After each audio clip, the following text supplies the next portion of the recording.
Tonya, hi. Is that a slice of pizza? What'd you say? Is that a slice of pizza? It is. Can you see it? I was trying to Yep. sit back so I wouldn't look, gluttonous. It looks like you've got an olive on it. Hey, I do. You know, like Alice, I do. Can't stand them. Oh, that's too bad. They're pretty Better good. than pineapple.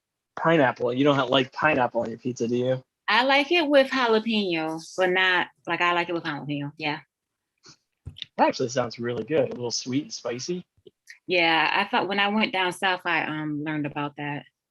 Mm. It's really good.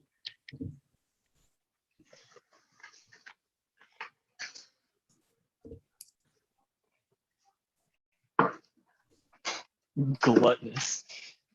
You're eating food.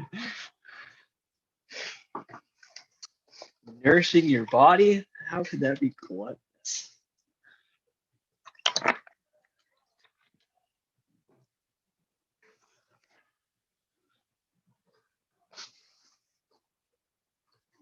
Kelly, what'd you have for lunch today? Anything special? I got a salad from Moe's, and that's what I had for lunch today. Is Moe's just a New Yorker thing I wouldn't understand? It might be. It's kind of like Chipotle. Oh. Well, it's like a chain. They do. Yeah, they do straight salad. Yep. Right, because like they offer the bowl, and that's like burritos and all that stuff. But there is actually an option to just straight up get a salad. Sounds good. What I like to do. Yeah. What did you have for lunch? I had cold pizza and a Caesar salad. So I don't think I was being gluttonous, was I? You're nourishing yourself. You're having a little treat. You're having a little adult food. You were serving it in your face on camera in class. Shaw, what'd you have for lunch today? Whatever, I forgot. No, not kidding. I had some yogurt with watermelon. Yeah, Ooh. nothing heavy.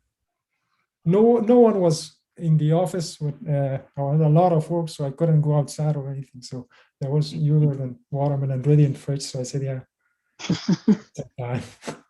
Make do with what you got. Exactly. What is work? Oh. Jahil and Chad. No. Man, I've always got to be on the lookout. Ever since you got me that one time, I don't know what to expect from you anymore.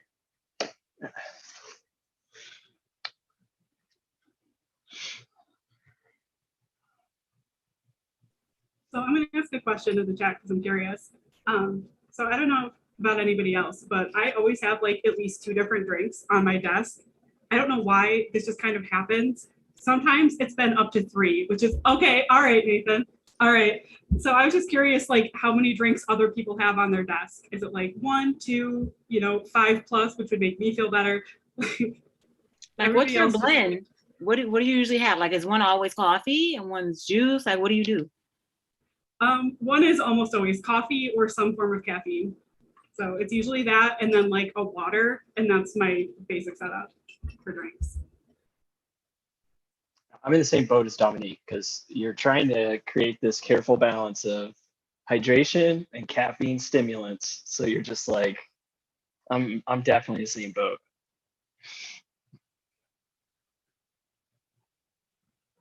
Okay, sometimes the water is like a seltzer. Susan. I saw that in chat. And like, seltzer's delicious.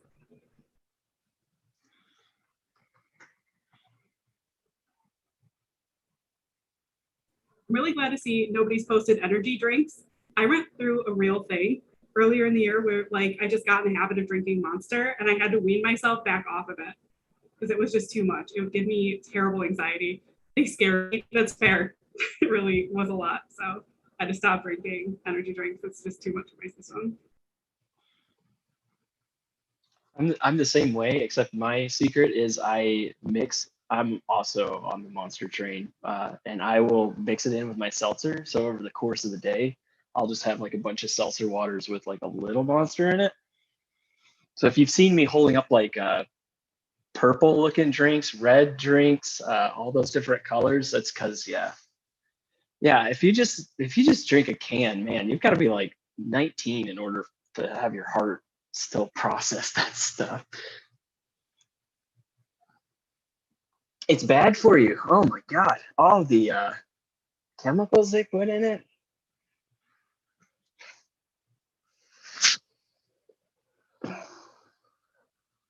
You do. I mean, you're right. You do get a lot done with Monsters, but it also just like my anxiety just skyrockets and I end up like shaking and it's just too many Monsters is too much.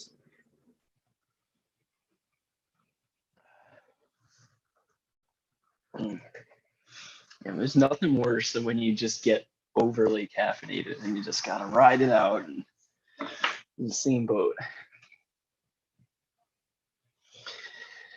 All right. So today is my last day with all of you. I'm happy to talk about anything. I know we've got a couple things on the list. One of the things that we're going to talk about is Model View Controller. That is a thing that Max wanted me to talk about because it's popped up on some of the interviews. So we'll quickly talk about MVC and then environment variables, how we can get, because now at this point, we've got a ton of environment variables, including all the auth0 ones that we added yesterday. And then after that, we could talk about whatever. We can do a summary of some of the things that we've done over the past 3 weeks. We could dig into individual capstones and look at different problems or issues that you guys might be having. It's really whatever you folks want to do with the rest of the time. So I'm going to take over and we'll do a couple quick things and then I'll turn it over to all of you. All right.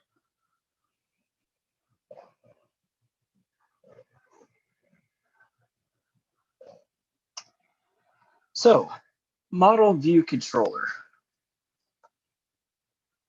MVC.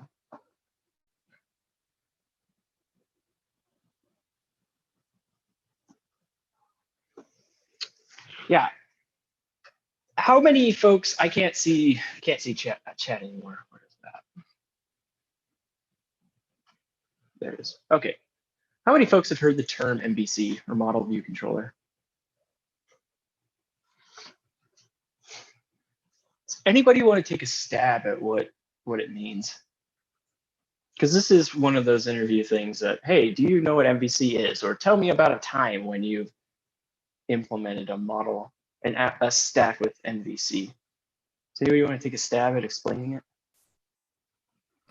I'm assuming maybe the model is something that gets displayed of sorts. Maybe it's like some sort of data that's displayed on the screen, and then the user sees it and then interacts with it, i.e., an example using it.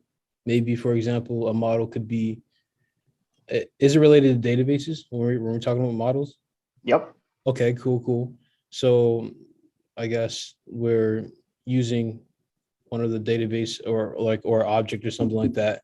Mm-hmm. And then I guess in a backend or something like that, we somehow, the user uses something and in the backend is communicating, and I guess it controls. Yep. And then changes the model and then exactly. Updates it, and then the user can see it again.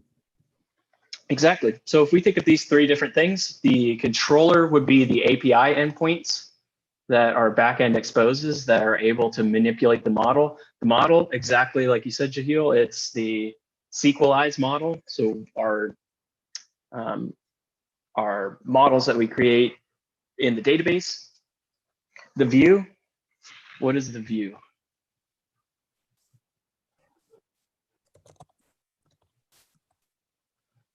The user interface, exactly. It's React, or it's your plain HTML and JavaScript, either one. I mean, it all boils down to HTML and JavaScript at the end of the day, whether you're using React or not. So if you get into an interview and someone says, describe to me the different parts of MVC, you would say it's model view controller is what it stands for. An example of a model would be like a SQLized model. An example of a controller would be some kind of endpoint on your Node.js application. Like take, for example, my capstone. I know you all have seen that capstone. So it has the items endpoint. Right now it's a read-only endpoint, but it is part of the controller. It returns data that hydrates the view. And the view is React. It's what the user sees. Any questions? It's pretty straightforward, and we've been doing it all along. You've been doing it with Max and Ryan and Kelly, and we just haven't really put a name to it. Nathan, can you think? Oh, I'm sorry. Go ahead, whoever that is. No, you can go. This is Latonia. I'm just curious if you can call it by other names. Is it known by anything else? Not at this. Well, I mean, let's find out. MVC alternatives. Oh yeah.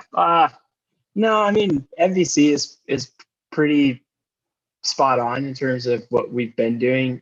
You could also call it like a single page app, but even that doesn't really encapsulate the whole idea because we're also talking about the back end and the models. So MVC, I think, is the right term for it. In what way would this be referenced in interviews? Susan, please have a seat.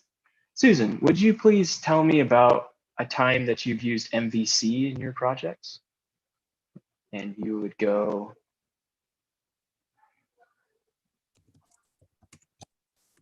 Or Susan, please describe to me the different parts of MVC. An example of where you've used different technologies. So like for me, it would be like my SQLized, my database, and then my fetch. And then if I'm not using React, would mine just be the regular HTML, like the front? I think in your case, you would say, well, MVC stands for model view controller. I've used HTML and JavaScript for my view, just plain HTML and JavaScript for my view. I've used fetch in order to interact with controllers on my backend. Are you using SQLize? Yeah. I've used SQLize for my models. Okay. Yeah, my question was whether this is only with ORMs like SQLize, because if you're writing SQL directly in your backend, then you don't have those models, do you? Yeah, I mean, in order to implement MVC, do you need to use ORM? I'd say no. I mean, let me show you my capstone, because my capstone doesn't use, my capstone doesn't technically use SQLize, it uses raw PG. So here in my started making the models folders when we got into SQLize, so. Right. I mean, we could argue semantics. Yes, I would say that you're doing a much better job of being explicit about your models, and you're adhering to MVC pattern much better than I am. For my stuff, I don't have an explicit model declared, but I have methods for interacting with a table. Is that considered a model? Maybe, I don't know. ORMs do a better job of highlighting where the models live in your backend. So if somebody asks you in an interview, I think you should probably highlight your SQLize experience, because that's more closely resemble models. Which part of the MVC model do you use for your view? Well, your model is, your view is driven by your model. So similar to how my capstone when you go to the web store, when you go to the front page, it has all the different items that you can add into the cart. That view is powered by my model, my items model in the database. So my item table has all the different items, their names, their prices. So your database, your models that exist in the database, that's what controls the view, or rather what feeds into the view, what the user sees. Hey, Nathan, this Yeah. Shah. So if you take Sequelize out of the equation, it's still you use the MVC model, like in case of JavaScript. So the functions would be your model, then the front end would be HTML or CSS or Bootstrap. The controller, what would be the controller?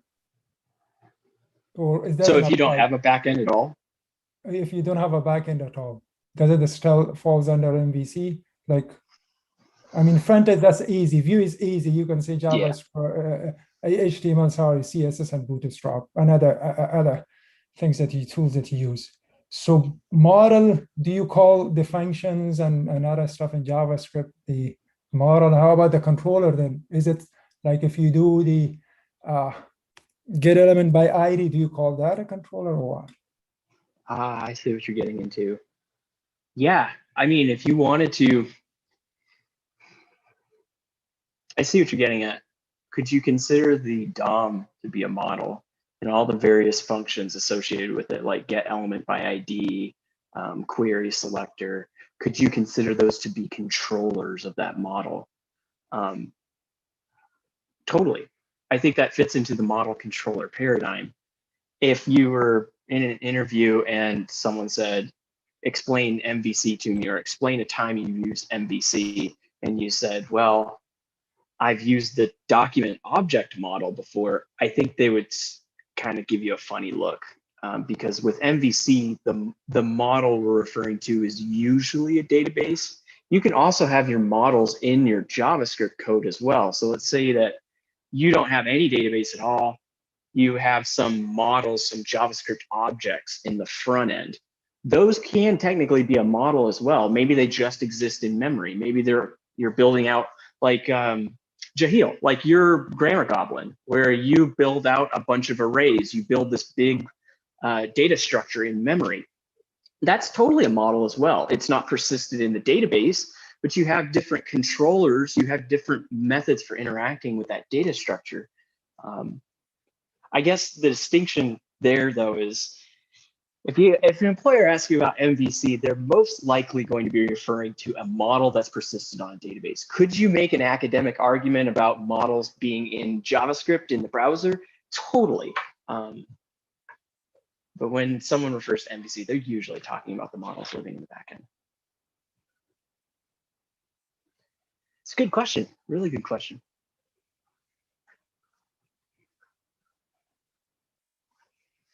And there are other patterns, like model view controller is not the only one, but it's the one that I'm most familiar with and probably the one that you're going to see most often. And the reason why is because React is, the hotness nowadays, and React lends itself to being a really good view layer, where React is this functional description of how to lay out data. So React works really well with a model. You've got some data, all right, throw it into React, and it's always going to prepare this functional view. So when you're working with React, 9 times out of 10, you're also working with an MVC pattern. Other questions?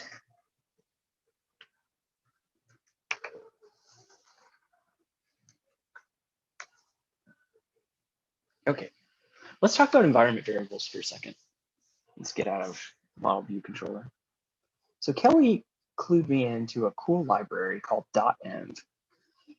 And this is one of those things that I've used before, but I didn't realize it because most of the repos that I work in just already have this set up. And it's actually really cool. So .env lets you create a file that houses all of your environment variables. And then it automatically includes it in your app. And I'll show you how it works. So for the folks that have things like API keys in your backend, Auth0 audiences, Auth0 domains, all of those big pieces of sensitive text. This should be useful. So to get started with .env, what we'll do is we will npm install .env. I'm gonna save it. Kelly, is this a dev dependency? Is it fine as a dev dependency? Shouldn't need this in the browser, right? Right. You should. Right, okay. So we'll do an install -- save dev.env.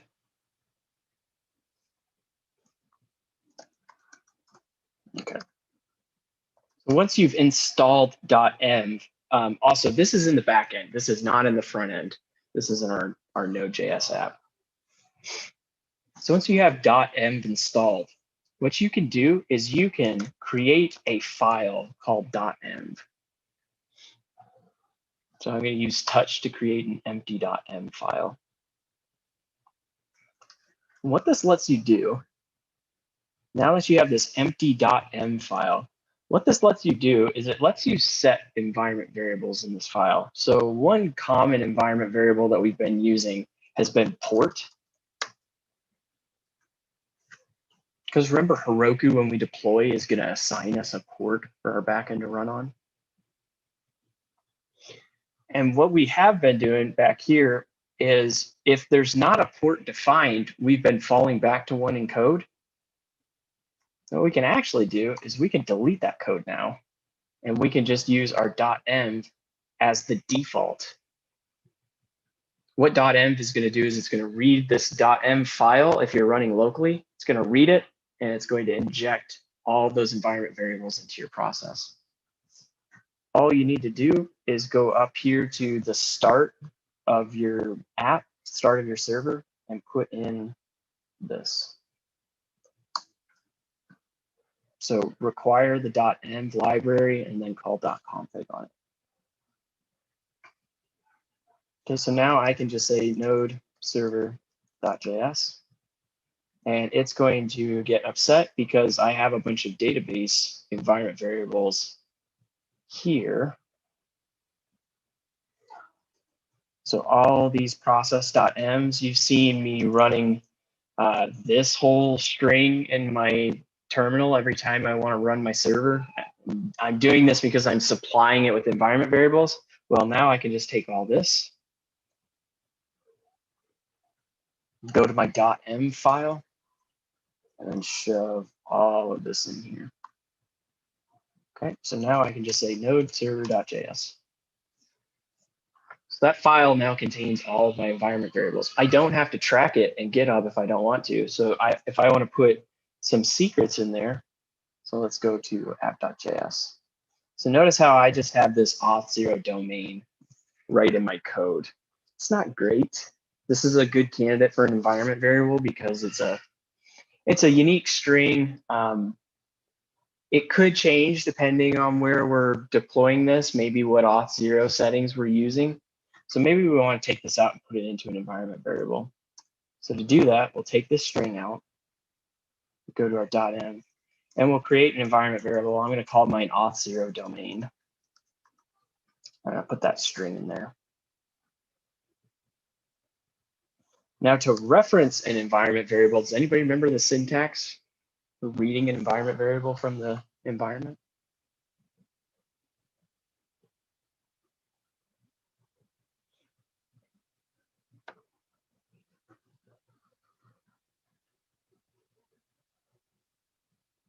env. Process, exactly. It's process.env, and then you pass it whatever the name of the environment variable is. So in my case, it's auth0 domain. Okay. So now I can cancel and hit run. Now I'm running with that environment variable. So if you got a secret API key that you need to put in here, follow these instructions, go and install this .env library. Make sure you require it somewhere at the beginning of your server startup. Create a .env file, throw them in there. Any questions? Oh, do you want to mention throwing it in the get ignore? Oh, yes. Talk about that, but we want to make sure that that's just, the follow up. Mhm. So let me do a get status. So notice I've got that .env file. It's untracked. Because it's untracked, if I do something like git commit -am add environment variables,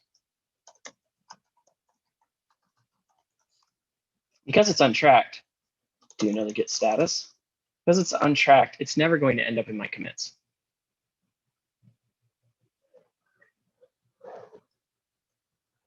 And that you can do that. It's a little risky. Just keep it untracked and be careful. Don't ever do something like git add.env, because if we do that, now we're going to start committing our environment variables. And if we have anything sensitive in them, those will end up on GitHub. So what we can do is we can open up a .gitignore and add .env to it. And if you don't have a .gitignore, you can create one. It's a special file. So Git will look for the exact file name called .gitignore. If there is one, it will use that to ignore files, git status. But even though I have included .env in my gitignore, Git still is tracking it because I said git add. So if we do a git add on the .gitignore, maybe this will make it go away. Nope, it still wants to add it. So we can use this command to git restore -- staged. Let's see if that helps. Yep, it does. So if you just modify .gitignore and you add your .env file to it, you'll be all set. Don't do what I did. Don't do a git add on a file that you don't want to add into Git. And you won't run into the problem that I just displayed. So now our gitignore is updated. We'll never run into the issue of pushing a .env unless we do git add .env-f. Yeah, so you can force Git to add things that it would typically ignore. Also, don't do that. Kind of defeats the purpose of having a gitignore. There we go. Git status. All right. Any questions about environment variables?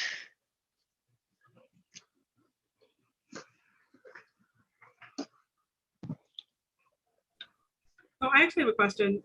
I did this with Ryan. Can everybody just put a yes or no in the chat if you're familiar with gitignore? Have you all seen that? Like, does everybody know that's a thing that you can do with your files? And this is maybe just because I haven't been here for like a few months. So I just want to double check. Okay, I'm seeing a lot of yeses. Excellent. All right, cool. Using it? Good, good. Great. Thanks for checking. A lot of gitignores, a lot of node modules get ignored. So I got a question. If we're not tracking the .env file, if we're not including it in Git, if we're not committing it, then it's not getting pushed to GitHub. And it's also not getting pushed to Heroku, right? So when we deploy our code, what is going to be used for environment variables? So we know a couple of these are special. So port, Heroku will give us. Database URL, if we're using a Postgres backend, Heroku will give us that. But is Heroku going to give us an environment variable called auth0_domain?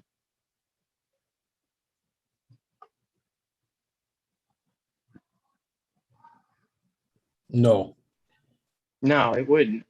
It doesn't. There's special environment variables that Heroku gives us. But if we declare our own, like this auth0 no, Heroku's not going to know anything about it. How would we pass an environment variable into our deployed app? Can you try like if constant? I mean, if authorize 0 domain, is Mhm. equal to null. So you're thinking something like what we did manually with the port, Yeah. where we would do like, if not auth0 domain, then auth0 domain equals, and then you could put in this. I don't know. Maybe not that. Maybe. Right, but see, we're going back to, now we've got strings in our code again. But you're right. This is a solution. Let me show you how you would do it though. So if you go to Heroku and you log into whatever your backend is, wherever you're going to deploy this code.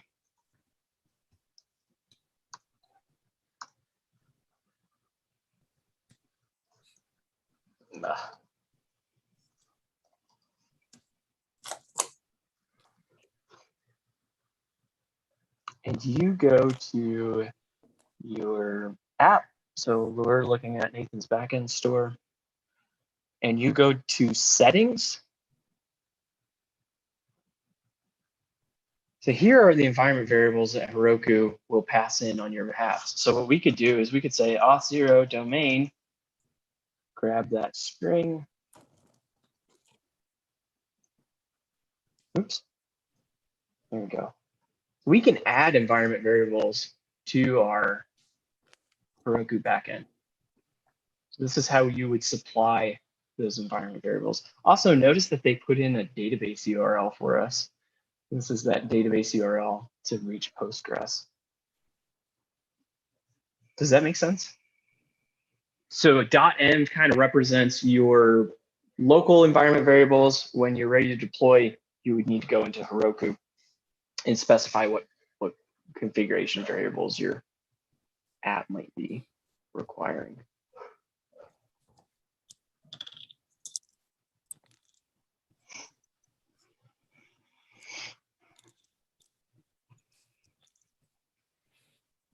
That makes sense. So like anytime we have our own custom environment variables, that's not like, I guess I don't know what to call it, but like keyword or something like that. Like, you know how there's like, we can't name a variable called if or something. Mm. Well, I mean, you're saying that like Heroku understands certain key environment variables or something like that? Like I port. mean, I can't make an environment variable called if. Wait, no. What I'm trying to say is like, well, in JavaScript, like keywords or whatever are variables that are just words that you can't name as variables. Mm-hmm.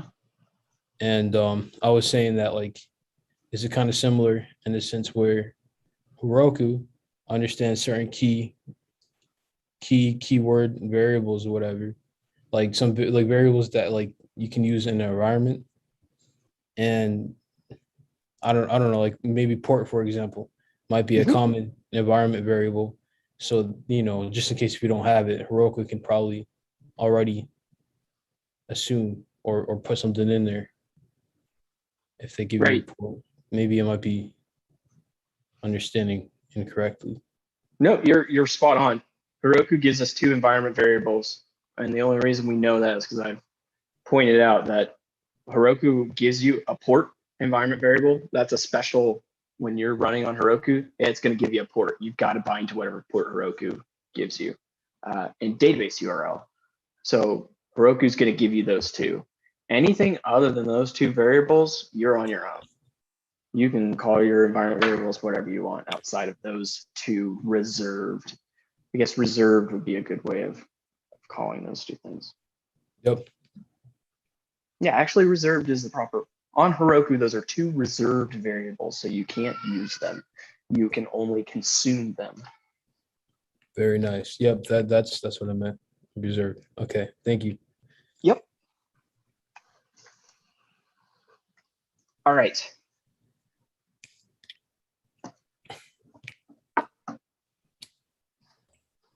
Actually, I have one last question about that.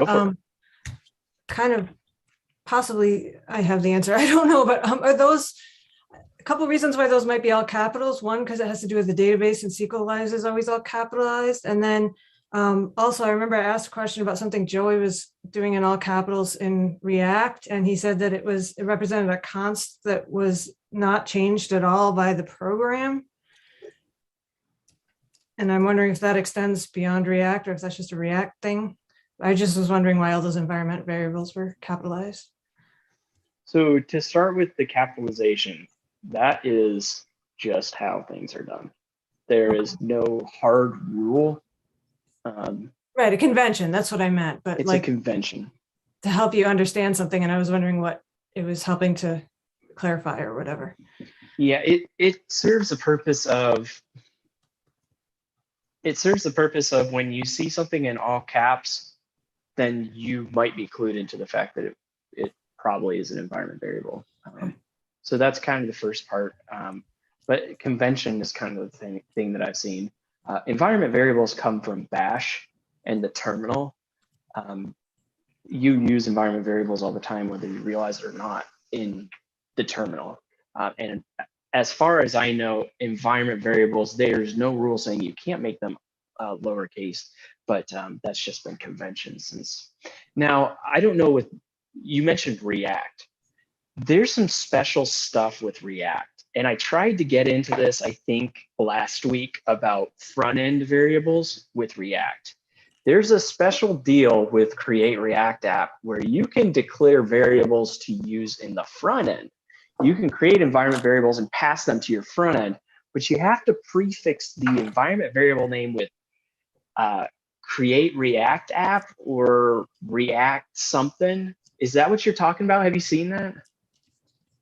Did Joey show you that? I don't really remember. It was some of the more advanced React stuff that he was doing like on the last day, and I'd have to go back and look, but I had a whole list of React conventions and I just jotted that down on the bottom because it's the first time I'd ever seen all capitals like that. And it was kind of like surprising to me, and I was wondering what the reason was.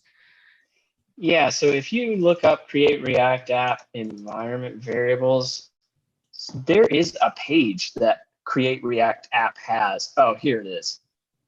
So if you set any React underscore app underscore and then the name of your variable, whatever you want it to be, if you set those, it will get injected at build time. So that's a way for you to get environment variables into the front end.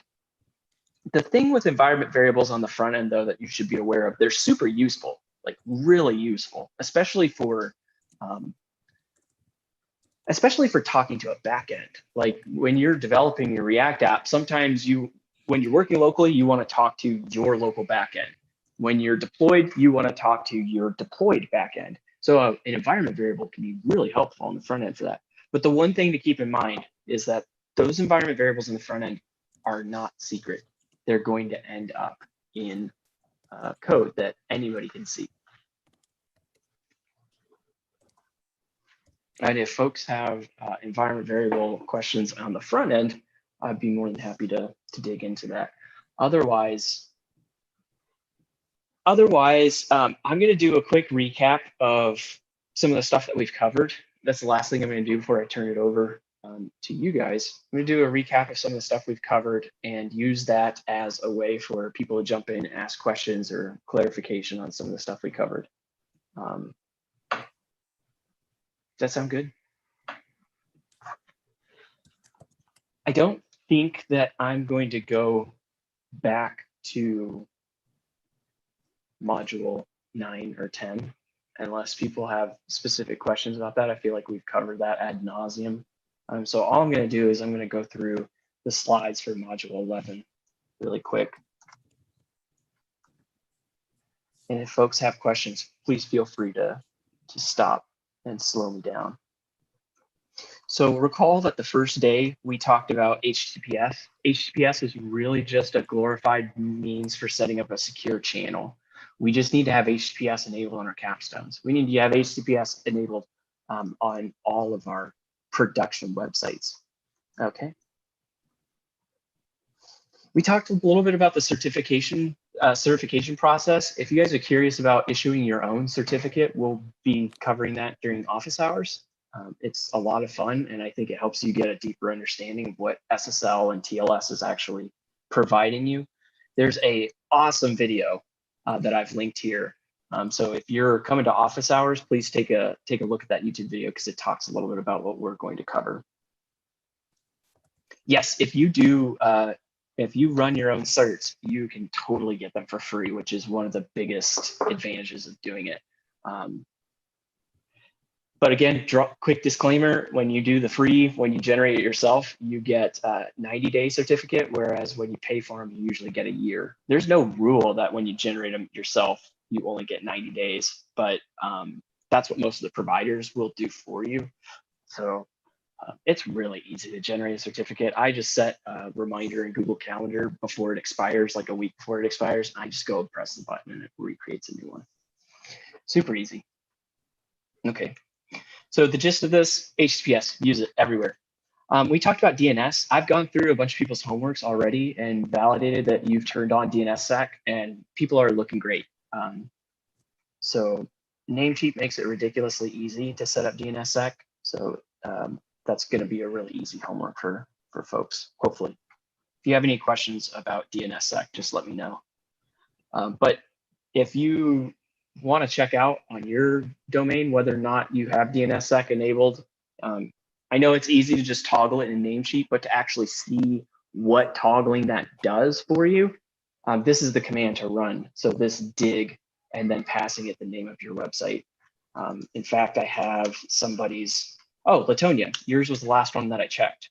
And you can see that you have this AD flag. So you have DNSSEC enabled.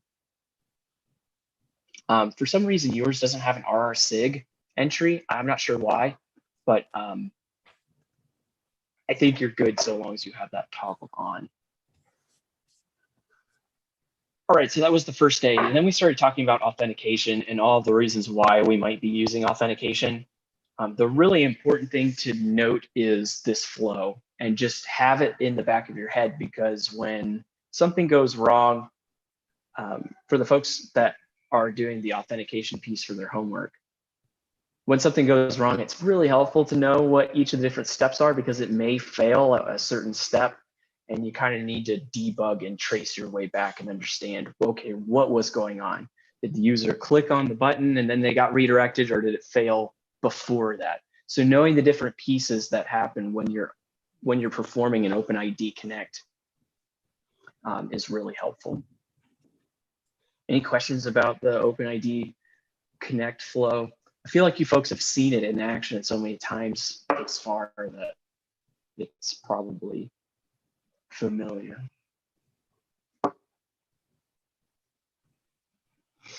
Okay, then we did a demo. Two types of access tokens. What is the ID token appropriate for?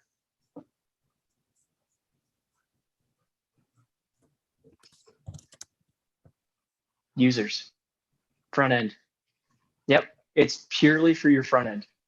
Never to be sent to the back end. It's useful for the front end because it has a bunch of juicy user details that you can use as personalization on your front end. What is the access token for?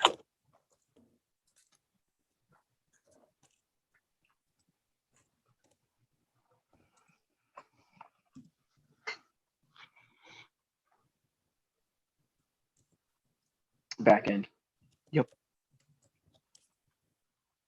Access token contains proof that can be verified by the backend. Okay. So we talked about all of the setup with Auth0. I'm going to run through this really quick just to highlight all the different places that you need to plug things in. So let's go to the front end real quick. This is not my capstone. We want to go to Nathan's web store. Yep. Close that. Close this, please. Thank you. Okay.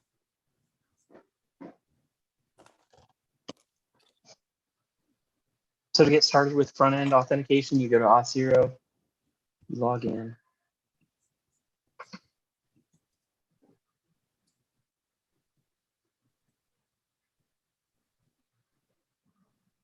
Go to applications, create an application. You select the single page web app, create it, click settings. It has a bunch of goodies that are right here. So then you go to your code base. And then depending on where you want to have authentication, plug in this Auth0 provider. So for my web store, I just authenticate everybody. I make everybody coming into the app log in. So I paste in the Auth0 provider that comes from their documentation, and I start plugging in values. So the domain, plug in my domain. I think my domain is the same. Yep. Then I grab my client ID, fill in the client ID box. That's it.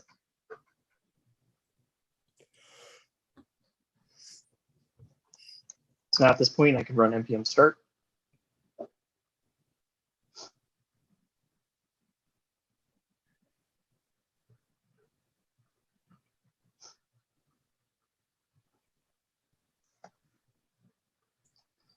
Should be able to run npm start. Why is it failing? So I have my client ID set, I have my domain set, my authorized call is failing. What is the response? Okay, so something is going wrong. Where should I go? I'm getting a 403 from my authorized call. What should I do?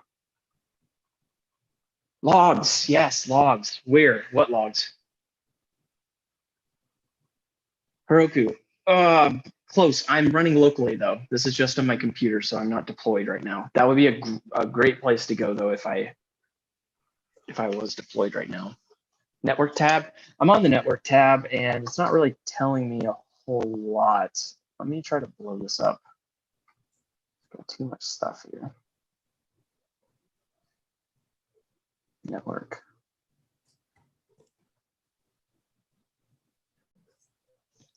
My tools are too big. Get rid of that. So notice here, my failing call is this authorize. So it's making a request to Auth0 to authorize. And the console is saying 403. So I am not getting a whole lot of information here. What is my next move? Auth0 logs, exactly. Let's go look at that. So I'm going to go to Auth0, click on monitoring logs. Oh, we got some stuff in here. So I'll click on that and see. Callback URL mismatch. Oh, I've missed a crucial step.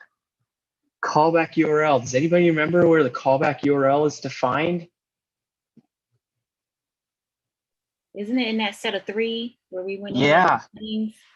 Yep, it is. So I need to go back into my application to Nathan's latest demo. This is my stuff. There's 3 boxes here. There's allowed callback URLs where you put what the URL of the website that's going to be displaying the login box is.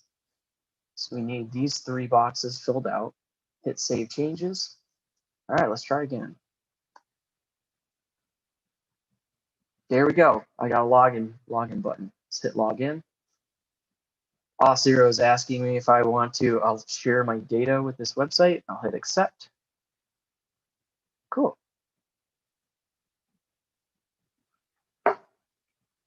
So I'm logged in. Now I'm not doing anything with the backend. So let me show here in app.js. So notice that my backend is still my Heroku deploy. My Heroku deploy, it doesn't have any Auth0 authentication. It doesn't check JOTs. It has none of that middleware code. It's not hooked up at all. If you ask it for items, we go in curl and it'll tell anybody what the items are currently in the backend store. So that code that I wrote yesterday and we worked through to include authentication and authorization into our backend, I never deployed that. Okay. So this is simply how you would get that ID token, how you would get that front end piece, that front end authentication. Any questions?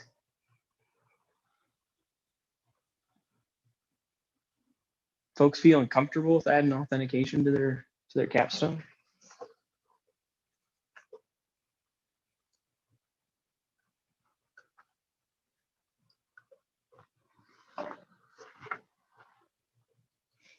Anybody that has started in on the homework and wasn't able to add authentication to their front end, ran into any issues? How many people have actually started on that homework?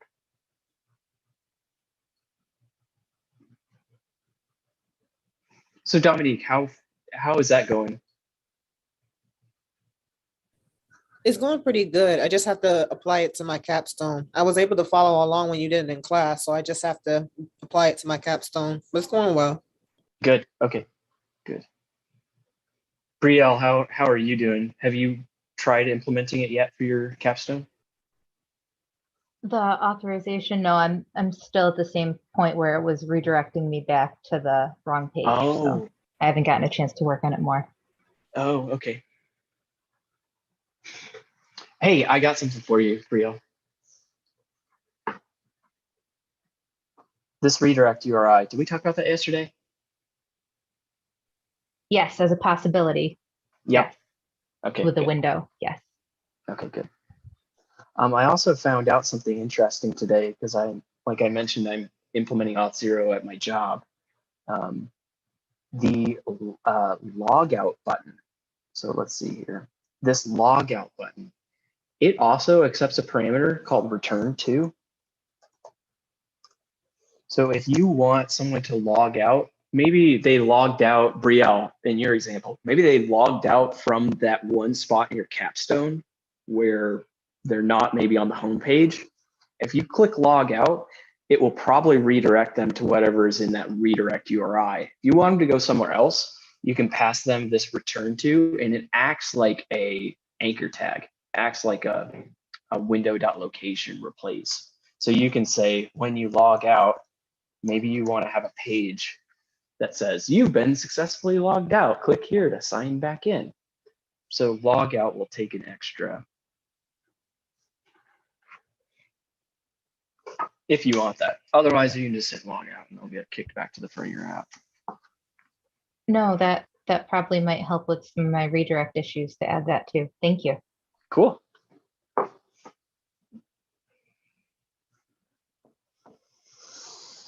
All right, let's take a 10-minute break, and I think that's all I'm going to do for the refresher, unless folks want to see what we covered yesterday, which was the Node.js backend, but I feel like we covered that recently, so that's probably in a lot of people's minds. So let's take a 10-minute break, and then let's come back, and I'll open the floor to anything and everything that any questions that you guys have, or any problems that you want to look into.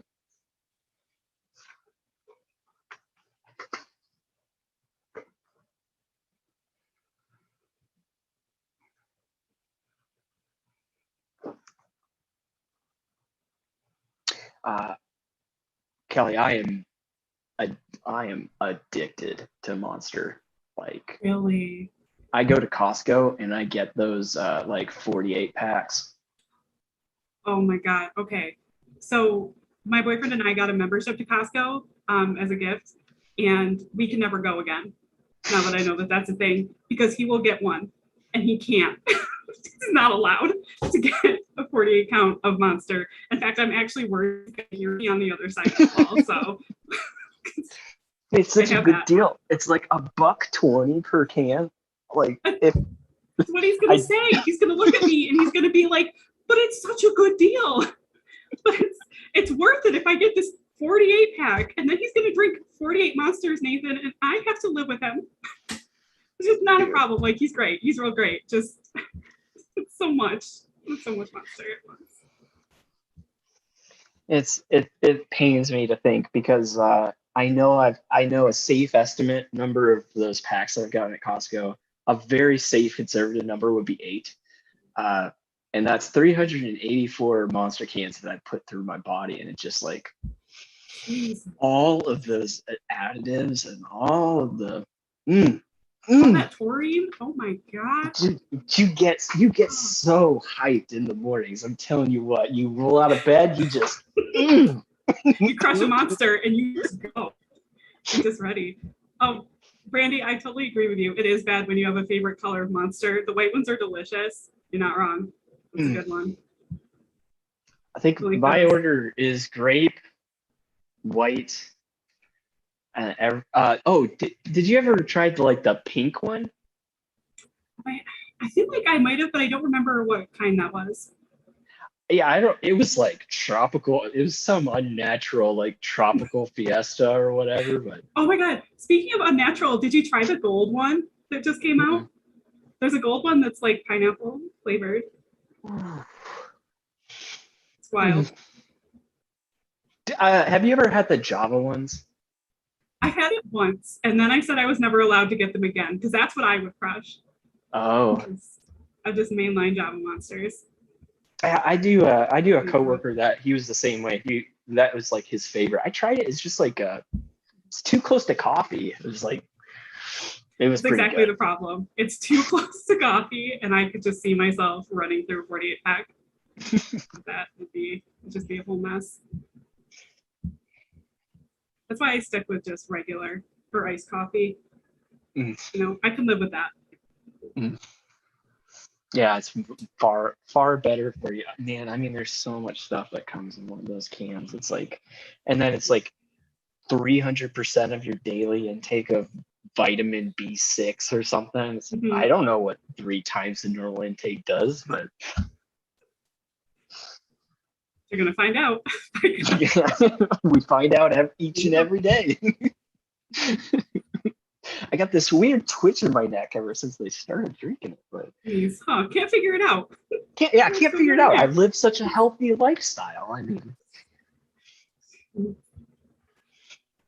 I'm actually gonna get up for a minute, but I will be right back.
Hey, Jahil, are you cool with working on your post to your backend as an example for some other folks in class?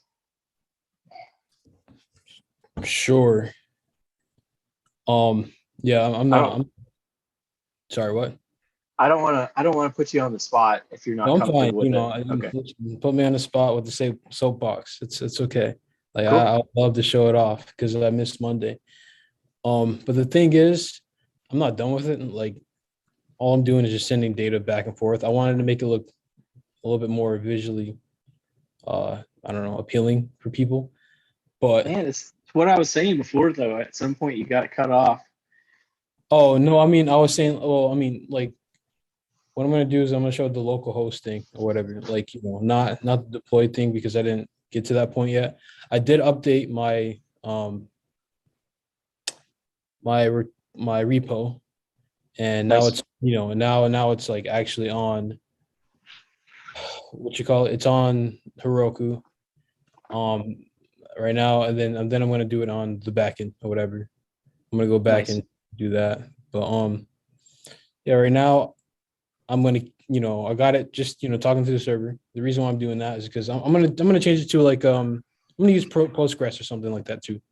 I'm gonna change it to a database eventually, but I just had to whip something up. I was planning to be off work maybe like, I don't know, an hour before, so I can like have some time to actually do this stuff, but yeah, I didn't. But so like, all I got is just the, like request send or whatever, that type of stuff. So, do you have an endpoint set up that's Yeah. it's hitting? So Yeah, you're yeah, reading yeah. data? Nice. Yeah, so yeah, no, the endpoint is just stored problems. Okay.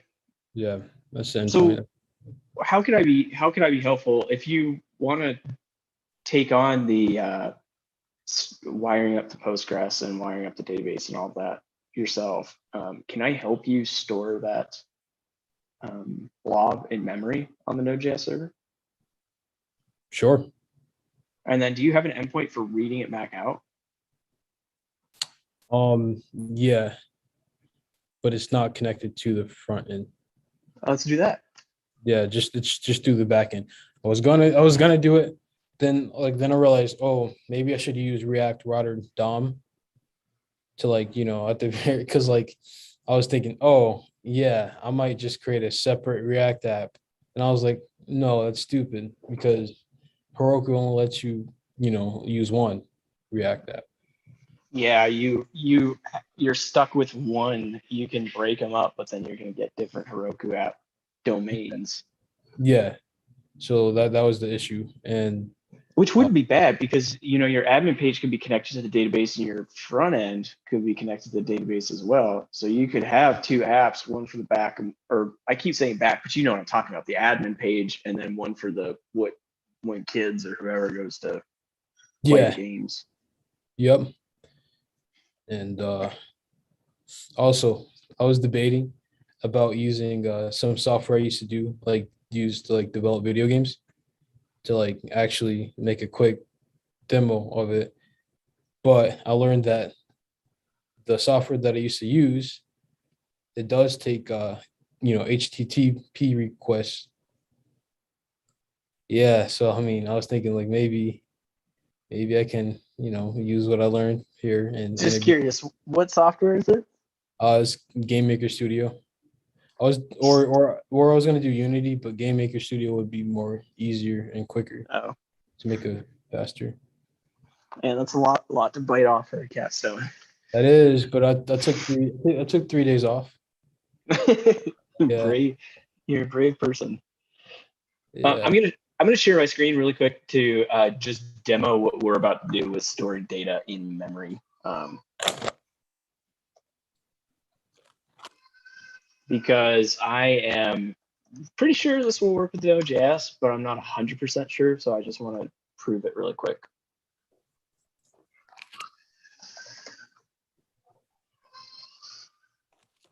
All right. So this is the backend still. Get rid of that.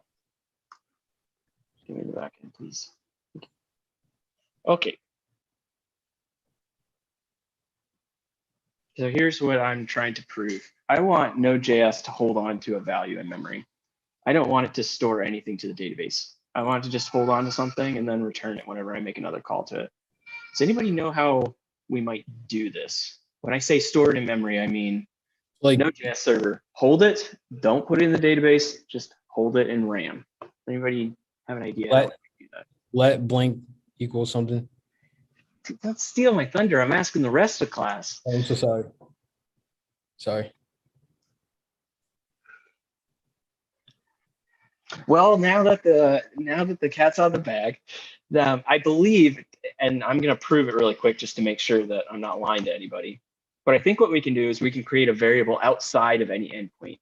And if you think of how variables work in JavaScript, any variables that are declared outside of your function are still accessible inside of your function, so long as they exist in a scope that's higher than your current function. So what we can say is we can say,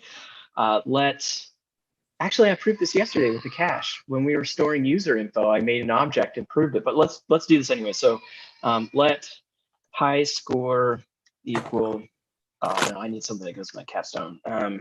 Let lucky shopper equal, and we'll assign a blank string to it. And we'll make an endpoint called app.get lucky shopper. It's not very restful. Lucky shopper. There we go. Res and then request. And all we're going to do is send Upload. back No. a lucky shopper. And we're going to use the contents of that variable. Okay, so that's how we'll get data out. But if we want to put data in, we'll make a post for it. Yep. And we'll read out of the request.body, whatever the lucky shopper is. Oops. Lucky shopper is, it's being passed in. And we will store back into that box. Go ahead. Can you zoom in a bit? Oh yeah, sorry.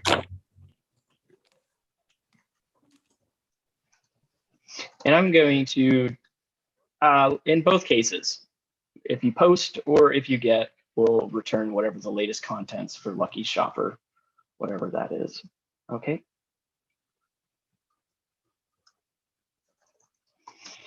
So let's run the server.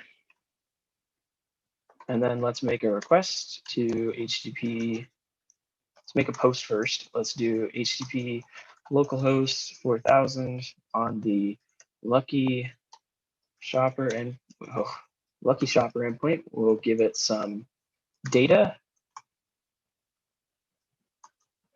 Lucky shopper is Nathan.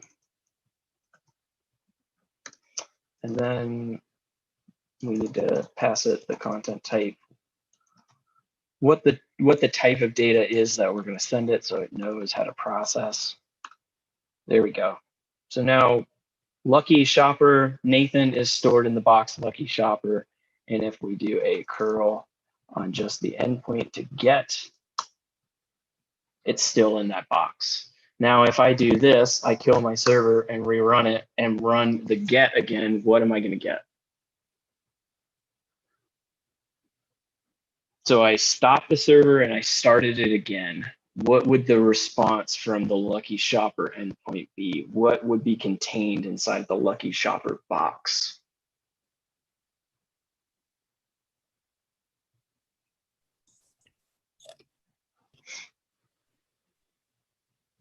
Empty. Yep. Empty. Absolutely.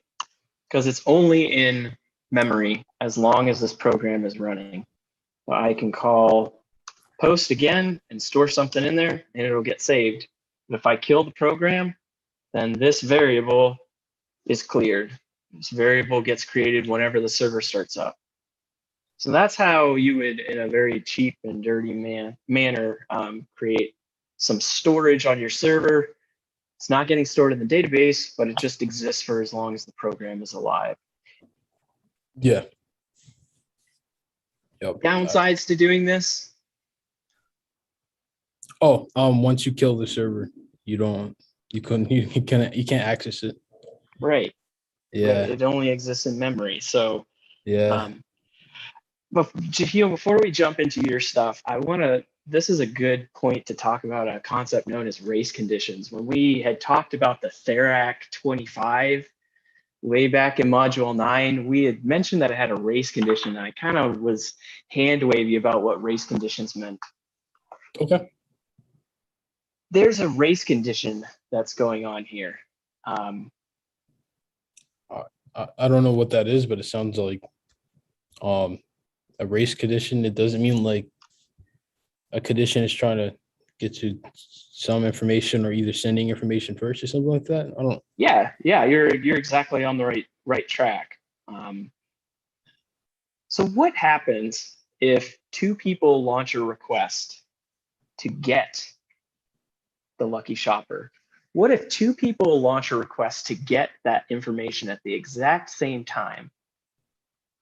And while they're requesting that information, a third person also sends some data into the lucky shopper box. So they make a post.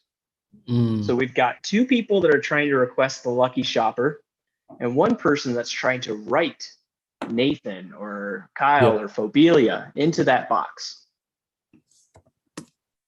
What's going to happen? I think they're going to get the information first, but I think the highest priority should be the person who's posting. That's part of what a race condition is. You don't know.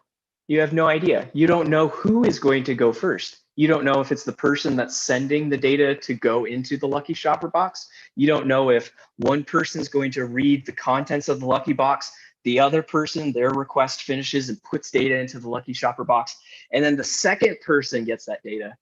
That's a race condition. That's when you don't know what the outcome of that operation will be. You've got lots of different requests coming in, but you don't have a way to know what the response will be. So that's a race condition. Okay, I'll stop. That's all I wanted to. This was just a really good example to point out what a race condition looks like. All right, let's switch over to you, Jahil. I'll stop sharing. Let's talk about how we would store your data without a database. Okay, cool. I'm gonna share my screen. Do you want to catch people up on where you're at? Sure. Yeah. Okay. I'm not gonna show the code, I don't think. So basically I did the same thing what he just showed. I store the information in a kind of a dirty way. Right now it's communicating to my backend, all problems. So essentially like the same thing that you guys saw, like probably module 5, 4, something like that. I rebuilt it in React. It's all there. Anyways, there's a lot of things going on here. So this is just the admin page in a sense where the person who's creating the content, they would be the ones using this web page.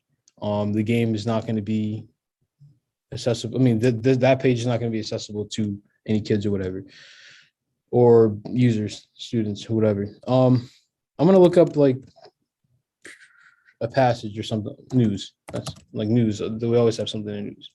I'm just going to grab something, grab some text or whatever. Okay. Hopefully I grabbed it in time. All right, cool. I'm gonna spell something wrong. Fee, I guess. No, theme or something like that. I'm gonna say this like theme. This is my first word grabber. This is kind of like a quiz. Essentially, like what this is gonna do, it's gonna take theme right from here, and or any instance of theme.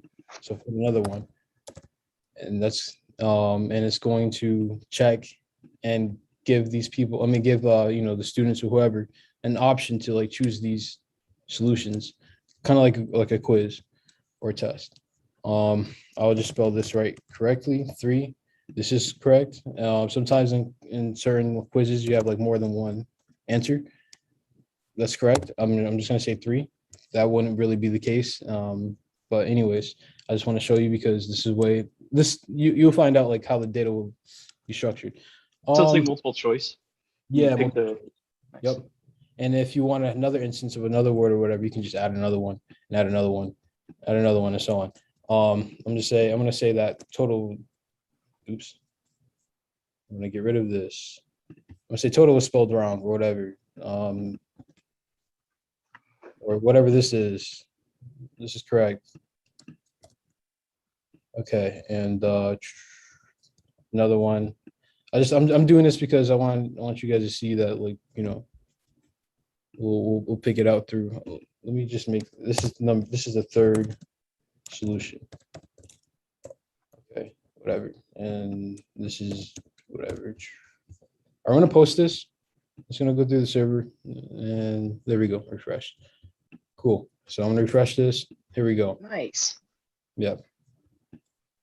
Now I have a lot of data, and I mean I understand what's going on, and I know what certain things I want to break down.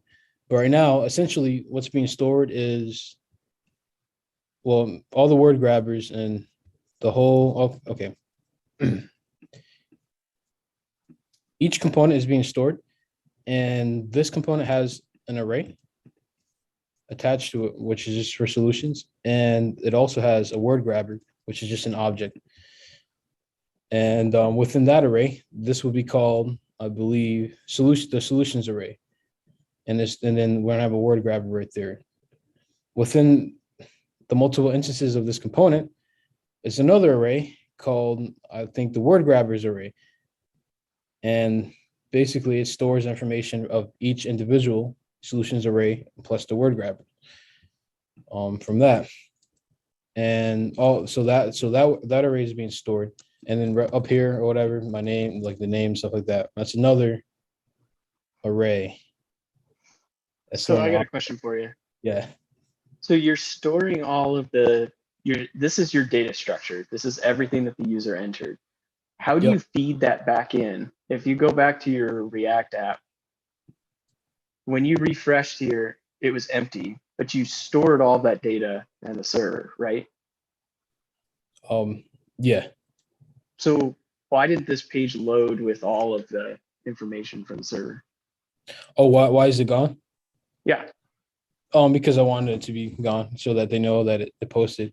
Because I put it in a form, and then basically I just put event default prevent or whatever for each button besides post.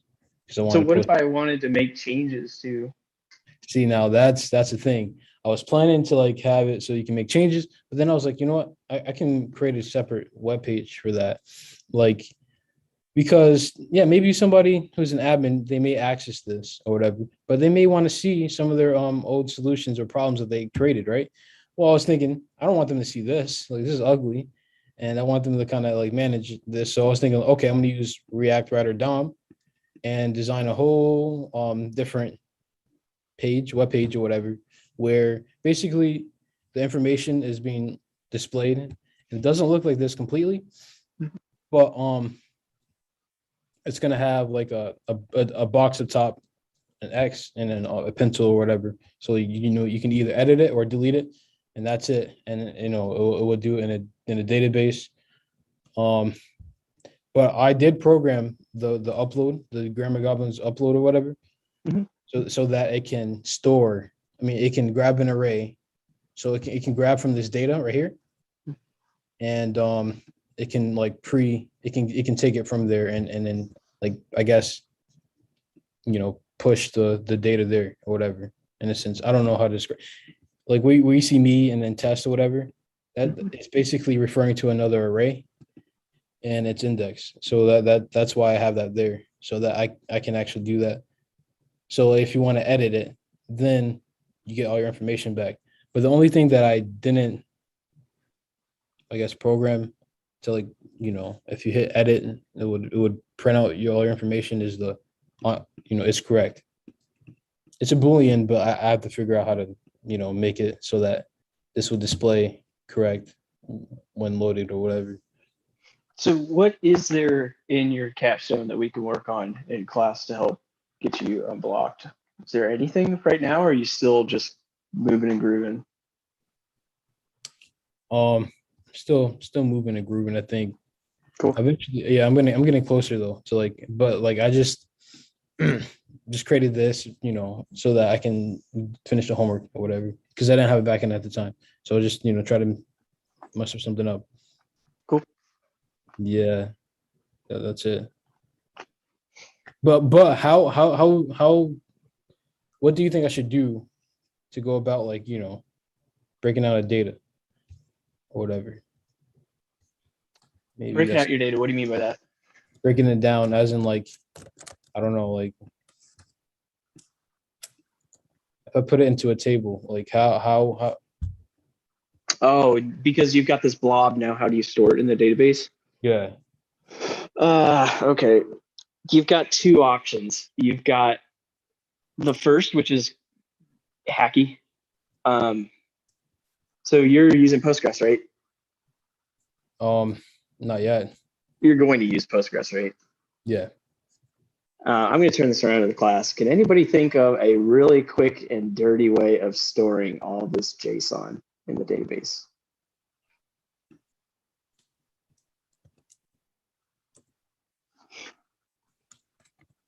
Is anybody storing JSON in their database right now?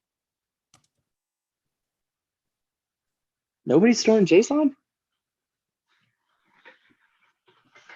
So Postgres has a data type called JSONB. And you can store JSON directly into the database with Postgres. Oh, okay. So you can create a column that holds JSON, and you could shove this all straight into it. So if we, let me share my screen. Yep. Show how this works.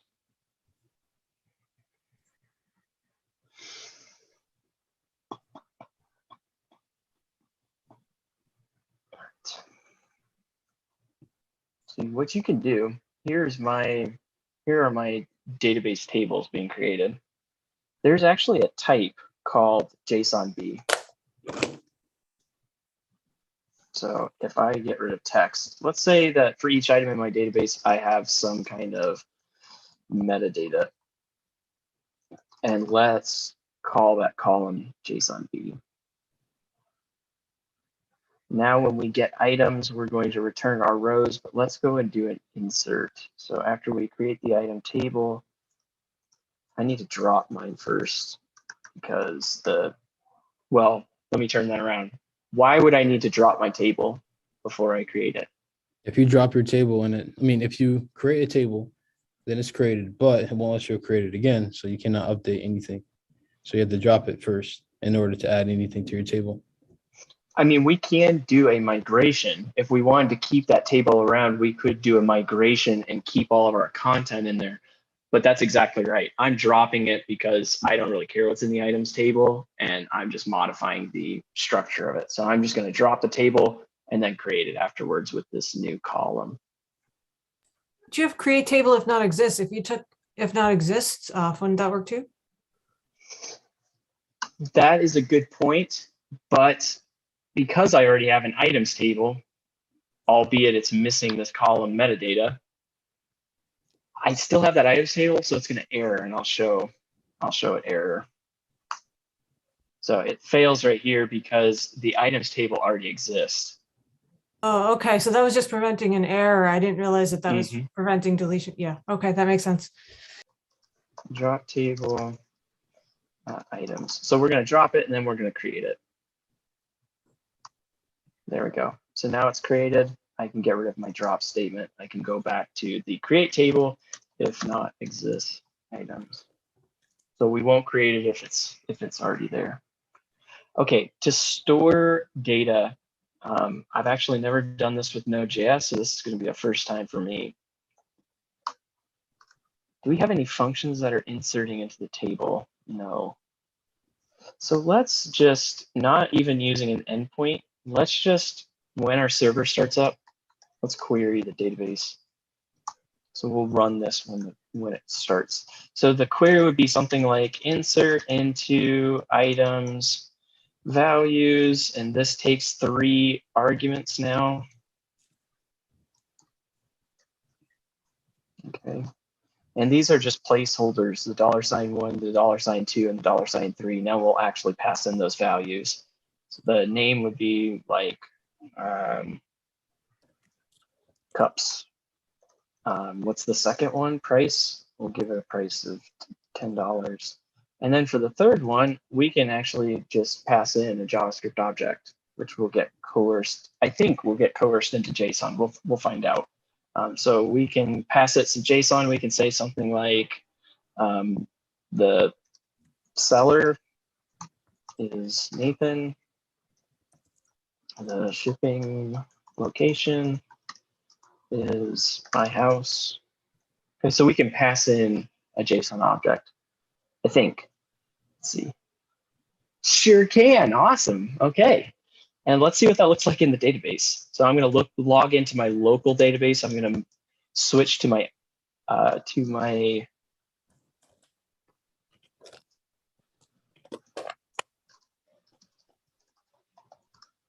no. Oh, the table is called items. The database is called store. Okay. And then I have a table. It's called items. So we'll do a select all from items. I think this is one of the neatest things that Postgres can do. So see how this column is that JSON object? Yeah. So we can store JSON directly in. The reason why I'm calling this a hack, though, is because you miss out on all of the, so there are ways to do filters on this column. So you could do filters within this JSON. So you could do something like select all from items where metadata, I think this is it, metadata seller equals Nathan. No, is it the double? Yeah, it's the double. So you can actually do filters in SQL on the JSON when you store it. It's just not really easy, and it's you hit some performance issues. But in a pinch, if you want to just store JSON directly in the database, this will let you do it. So you create a column of type JSON-B, and then when you're going to store data, you pass it a JavaScript object, and it will get stored as that. So Jahil, for your stuff, if you want to do this real quick and dirty, make a row with JSON-B and shove that whole blob in there. Alternatively, I guess the quote unquote right way to do this would be to have a table for each quiz, and then each quiz has a bunch of different solutions. So breaking apart that array, your 2D array, breaking that apart into individual tables. Each solution would have a foreign key back to the quiz. Does that make sense? Yes, it does. And if I'm understanding it correctly, it seems like it's a lot of database work. Like a real fun time. It's a lot of database work. In a pinch, this, and especially with how much time you guys have left on your capstones, I would more than encourage checking out JSON-B. So, but my thing is, sorry. Well, I guess one other really obvious thing to point out. So a database enforces different types, right? Our name is a text type. Our price is an integer type. If we don't insert with those data types, then Postgres gets mad at us. It says, no, you can't store, let's say, like a shopper into the price box. When you use JSON-B, anything goes. You can shove any object you want into JSON-B. So when you go the JSON-B route, you lose out on all of that strict type checking, all of that validation that Postgres performs for you. So if you're a database administrator and you see someone using JSON-B, you should get a little freaked out because there's no rules. It's the Wild West. Whatever folks want to put into that, they will put into that. So that is the downside of JSON-B. Go ahead. I was gonna ask, do you think we can use JSON-B and then probably like dot and only refer to like one part of the whole blob or whatever? Yes, and that's what I was, so this SQL statement here, select all where, so this is where you would filter on an attribute that's in the metadata. But if you wanted to just return a piece of the metadata, you would say select metadata. I don't think it's dot. I think it's that double equals seller. No. Yep, so you'd have to do this. So you could select from the database just a part of that JSON object if you wanted to. Oh, no, I meant like when like instead of just like having I guess a key called metadata, Mhm. and the value just being the all the JSON that you have from JSON B. I was thinking like, do you think we can like, I don't know, refer parts to the JSON B, or like I don't know, let's say that JSON B has an array and has 4 elements. Like, can we have metadata equals JSON B dot, I don't know, array, and then parentheses whatever part of the element that we want, like maybe 3. From SQL, no. Oh, okay. I don't think so. What you would want to do if you want to access an individual thing, an individual array, you would want to read it out of the database, and then in your controller, in your Node.js endpoint, then you would return whatever the index is, whatever that individual piece is. Does that make sense? Yeah. But yeah, that does make sense. What I was trying to say was like, I don't know, maybe like a key, like we have name and price or whatever, but for I don't know. So the only thing we can return is like the whole entire chunk of data that we have from JSON B. We can't like ask for a specific thing. You can, and notice here that I'm asking for a specific value, but if you're dealing with arrays, are you talking about arrays? What I'm trying, maybe I'm not like, yeah, no, I get that. Yeah, you can sort it out through there. That's gonna add performance issues. I'm talking about the key, like how we have like name, text, primary key, price, integer. You know what I mean? Mm-hmm. And then metadata, JSON B. Can we make like another like metadata 2 with like like JSON B dot something? Like we take whatever is in there, and can we like pull from, you know, part of the data, so we can only get like a certain part of the data, if you know what I mean? Maybe not. Probably not. There's no rule saying that you can't have multiple JSON B columns. If you wanted to store part of your blob in one and then part of your blob in another, you could totally do that too.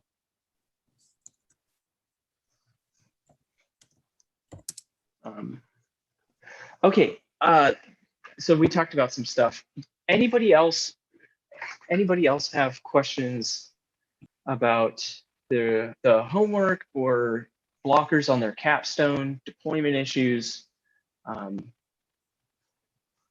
Nathan, this is Yes. Latonia. I have a question, but it's about Jahil's capstone, because you said he could take the route where he builds like the tables and stuff and then puts in all the options. Could he integrate some sort of libraries that'll do the checking for him?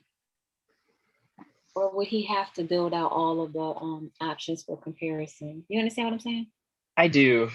So what Jahil's got is something that looks, he's got a blob that, and correct me if I'm wrong, Jahil, but you've got a mix of high level and nested components. Like you've got a name that can be something, and then like a description, that's all the text that goes into the quiz, and then a set of solutions, which is an array. And inside of the solutions, you have more objects. And for each solution, you might have many different kinds of word solutions. So that leads to another array of more objects. And in those objects, you can have things like if that solution is correct or not. And that is a Boolean value that may be true or false. Yeah, it's kind of like that. I mean, I can write it in chat if you want. The real. Yeah, I may not have the exact shape down, but yeah, this data structure is pretty complex. So we're talking about a nested set of nested. So this is a proper data structure. And for everybody that's still listening, this is one of those things that you might get on an interview. If you get told, we've got a problem, we need you to whiteboard a solution for us. This is what some of those may look like, where you are given a data structure like this and they say, okay, Latonia, tell me, how would you model this in the database? How would you model this data structure? How would you store it? And if you said, we'll throw it into a JSON-B column in Postgres, then they'll say, okay, now pretend you don't have access to JSON-B. And what you would probably want to do is you would want to come up with a set of tables that link back to each other and decompose this data structure. So you would probably want to have a table that represents the quizzes. So you've got like a quiz. And then we know that every quiz has some text for a name, and every quiz has a description, which is also some more text. Okay. And then we also would need a table for our solutions.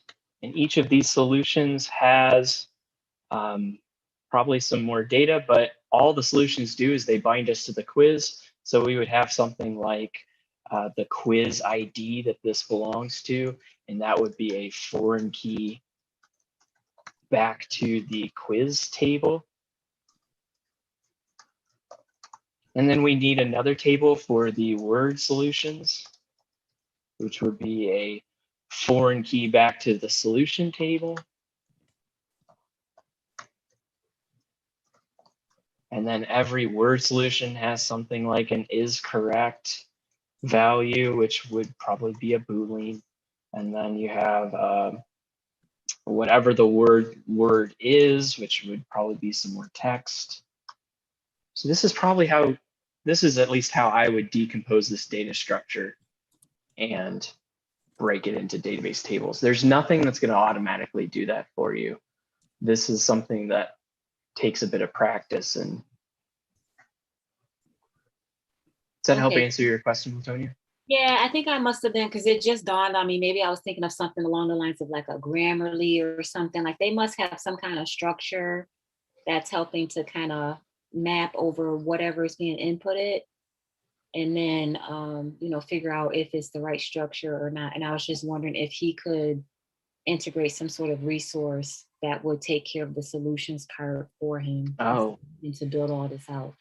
Oh, if Grammarly has an API that he could call into. I don't know, but Grammarly did just pop into my head. That sounds super helpful. Well, I apologize. I just went off on a tirade about how to. No, that was helpful. Yeah, that's all helpful. Okay. Yeah, even with the Grammarly question too. Cool. Other questions? Nothing is off limits.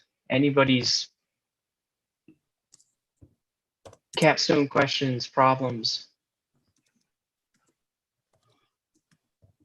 How do you develop an algorithm that can find text and I'm joking. I don't know. Yeah, we could do some machine learning real quick. Yeah, that would be nice. Sure. I don't want to throw you guys into Python. I don't know any good JavaScript machine learning libraries. Oh, could you do it? Just one example. That'd be cool. Yeah, Python. Yeah. I mean, yeah, I could do a linear regression in Python really quick if you guys want to see that. I would love. I mean, can we vote? We'll set up a poll. We can absolutely vote on this. Like, I mean, I'm serious about it. I'm not joking, but I mean, I don't mind. I would like to. Anyway, I do have a question on my capstone, but I would like to see that too. So I'm seeing thumbs up in the chat. So I will be more than happy to. I want to make sure all the questions you guys have are answered. Let's go with Kyle first, and I'll do a linear regression at the end. Okay. Well, I have a problem with the geolocation, the HTML geolocation. Let's do it. Like the built-in HTML geolocation. I'll share your screen. Translating it into React. I'm not sure if it's because of my map or whether it's because of React, but yeah, let me find the share screen button here. So So I'm trying to do like just a basic console log of the Mhm. GPS coordinates. And I have it working in vanilla JavaScript, but when I'm trying to do it in my React application, I'm getting this geolocation permission has been blocked as the user has ignored the permission prompt several times. And when I was doing it in regular HTML, it does pop up a thing that says, do you want to enable your location or something like that? Right. And you click OK, but it's not popping up here. I actually even found instructions about how to use the HTML geolocation thing in React, and it showed a window popping up in React that I'm not getting. I don't know if it has something to do with the fact that the map API takes a little while to load. But I actually dropped this button in like another one of my pages that's not the map page, and it's still doing the same thing. So I think this is just because, like it says, it's been blocked a number of times. This can be reset in page info, which could be, so go up to where the URL is, click on the That's 'cause eye. kept trying it and clicking it again because it's nothing's showing in the console. So Well, let's reset that it was- first and let's see. okay. So click on the eye up in the URL, or this is just going to explain what you already know. Oh, okay. So click up on the eye in the URL next where the HTTPS lock. So go up to localhost 3000 in the URL. Oh. Click on the lock or the eye next to it. Oh, information. Okay. Yeah. See how it has automatically blocked? Unblock that. Allow. Allow. All right. So now if you reload, yeah. All right. Click it. Yeah. So what is clicking that button doing? Show me the code that gets triggered when Yeah. you. Oh, wait. There it is. See in console? Why have I been doing that for like, okay. It's the browser thinking it's I don't- smarter than you. I was really trying that for a long time and it was not working. And I finally got that error message and I was like, oh, but I'm not getting the pop-up. So I guess React doesn't do a pop-up? That is bizarre. So show me, just for the rest of the class, show us what mappage.js, show us what the code is that's running on the enable. Yeah, so this is just off the tutorial online, the W3 schools how to do this. It's just this many lines of code here. And I'm not super familiar with the navigator object. Is that coming? Did you have to install a library, or is that just? No, that's just built into HTML. So if it's built into HTML, then you're not, and I believe this is part of the HTML5 spec. I think that you just get that for free. There is no box. It's built into the browser, so it's going to give you those browser prompts. This website is asking for your location. Is that okay? Right. Well, the only reason why I thought that was the problem is because when it wasn't working in React, I tried it in regular HTML and JavaScript, and that one was giving me a window every time. Now I've got Zoom things in the way here. But like this one gives me this every time, and you have to tell it allow. So the only reason why it's not asking you for the allow, if you go back and click on the eye again. Once you do it once. Well, you notice how when we clicked on that eye over in the URL, notice how we set it to allow. If you switch that to what it is by default, so switch off of allow to the ask default. Okay. Now we're going back to the behavior of what most of your customers will see and expect. So it'll ask and. But I don't think, yeah. What's weird about it is that lag. Well, because it's talking to an API, I think, isn't it? It's The like Navigator API? I don't know, how is it getting the location? It said something about a delay. I agree there would be a delay fetching the location, Or but I don't think there would be a delay asking permission to fetch the location. Oh, I see what you mean. Yeah, I wonder what was going, okay, maybe it was just taking a really long time. I actually think there's something else going on in your app that's causing the slowdown. I don't think because you I'm just sure I proved on the wasn't other seeing that. page. you know, it was like minutes were going by and I wasn't seeing anything, so. Maybe Well, and because you I just clicked it too many times, I don't know. It's like taking it like, what, 20 seconds or something? Yeah, and you just proved on the other page that it's snappy. It asks and Yeah, I think what's going on is either the map is hogging a lot of resources or we've got something going on. This is just going to be a free tidbit, but go ahead and open up that inspector window just a bit more. And then, okay. I mean, I've got a bunch of yeah. other things going on here too, but.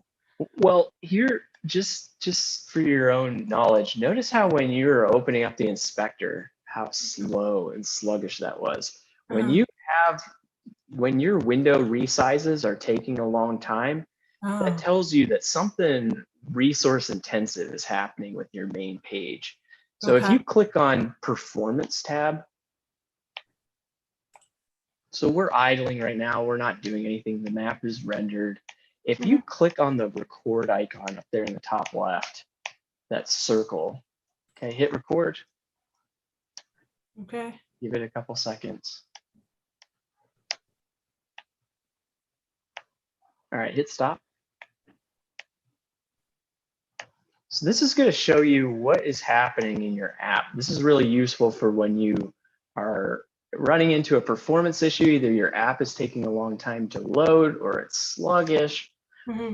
This will help you figure out what's going on.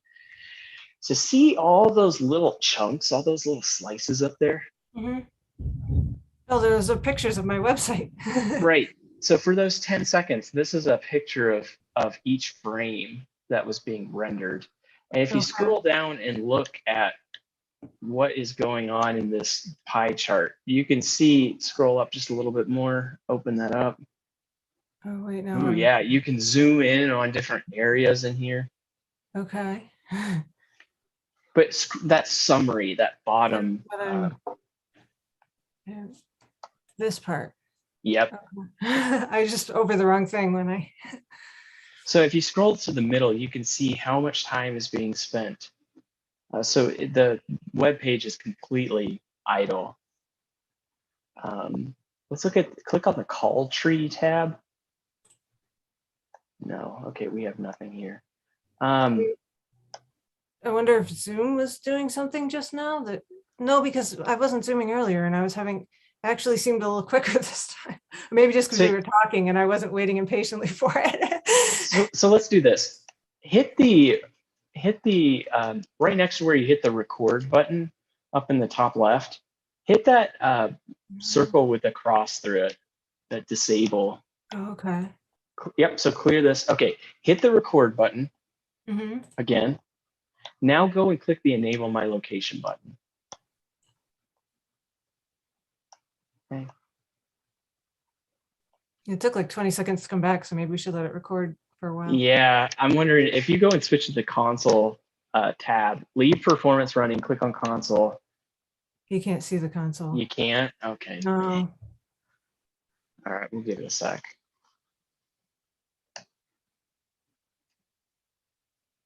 It's probably I should have made it display to the page. That would have been easier. Yeah. All right, let's hit stop and let's see. Now let's check the console. Yeah, I came back. Okay. Okay. Let's click on performance. Yep. All right, let's see. So this anonymous took 1 second. That's the only thing. That doesn't seem like the culprit here. There's more stuff here. You get a breakdown of all the functions and how long they're taking. And I was expecting to see something going on with the map, maybe that was eating up a lot of the resources on this page. But if you look, the only thing that's taking the most time, that anonymous block, marker.js, is marker.js something that you control, or is that part of the Google Maps?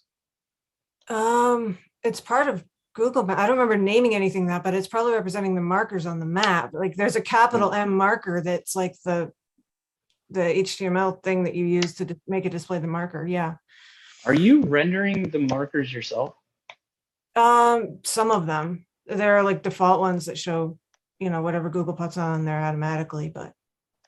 Here's something interesting. I think I'm going to leave you to it now that we've got this part, but something interesting would be to go and check the part in your app where you're rendering those markers, put a console log there, and just see how many times that's firing. Because all I can guess is that the act of rendering those markers is probably expensive. And if you go and console log where you're adding the markers on the screen and just see when it's firing and see if it makes sense. Because you probably are only trying to paint the markers once when the map is ready and it's initialized. But just put a console log there and see, is it accidentally getting fired multiple times? Anyways, that's all. That's all I can think. HTML, I believe. So I don't know how. The markers are HTML? Yeah, let me just go past my key there so I don't reveal that. Oh, it's not in your code base at all where you're putting the markers on. Yeah, it's like HTML stuff. Oh, okay. Yeah, okay, then I'm just talking. I don't You know. don't have control over the render of the markers. No. So, Okay. yeah. Wait, scroll down a little bit. That's the info window. Calculate and display route. Yeah, I'm not using that right now because it's I haven't figured out how to get it to work yet. Okay. Okay. Commented Well, out. I think we got GPS going, so Yeah, that I don't, helps. it's just really delayed, so that's a little irritating, but thanks. Yeah, of course. I'm gonna pick on some others. Brandy, Susan, Dominique, Sarah, Brielle, Shaw. Anybody else got a capstone problem? Nothing is off limits. So all we've got left to talk about is Python, I guess. So I love Python, it's fine.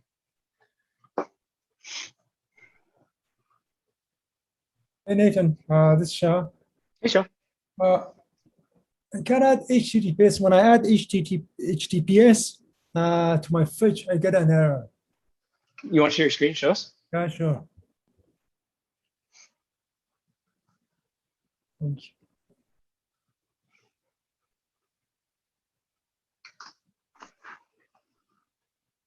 Like now I can send something. Ah, right. And this is going to your backend? Yeah, you see it's sent, and now if I check my email, the email is there. But Okay. when I add HTTPS here, I get an error. So That's because we only use HTTPS when we're deployed.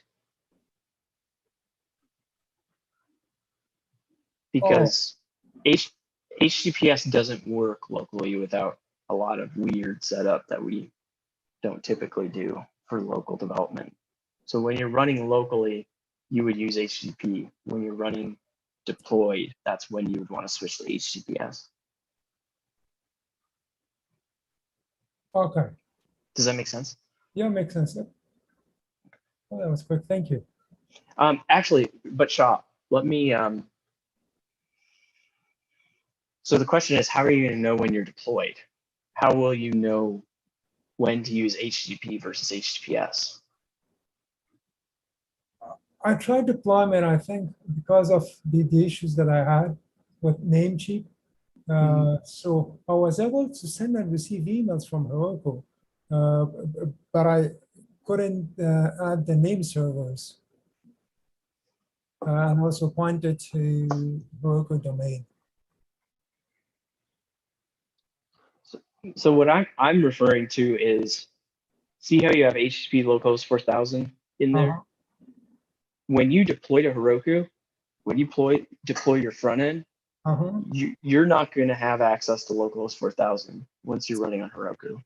So yeah, for that I did the port, but because I was did this port, but because I was getting an error, so I commented that out.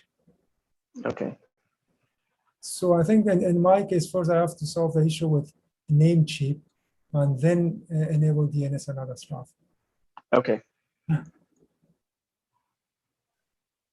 Okay. Thank you. Yeah, you're welcome. I think we have. Yeah, we'll talk more about that. Oh, thanks. Others, is everybody else's capstone going well? No issues?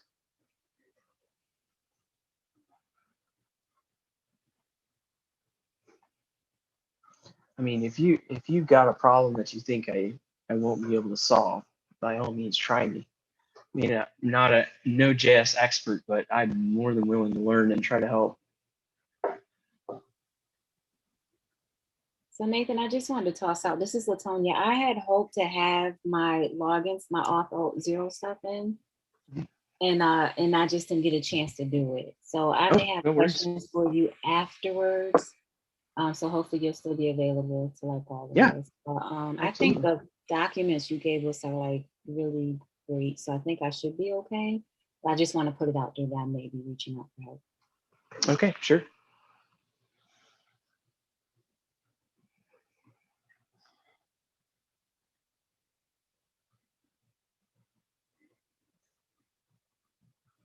Dominique, all of your employees are working, no hiccups, no problems. No committing and hiccups pushing yet. it? Yeah, everything's pretty good so far. Great. I'm glad to hear. Susan, search. That sounds like a fun topic. Do you want to walk us through your thought process for search? Well, Are I you- did. I had a meeting with Max, so I just haven't had a chance to implement it. And he just kind of went over all the steps with me with, like the fetch and the order of everything I need to do. So I just have to do it. Does anybody else do a search on their capstone?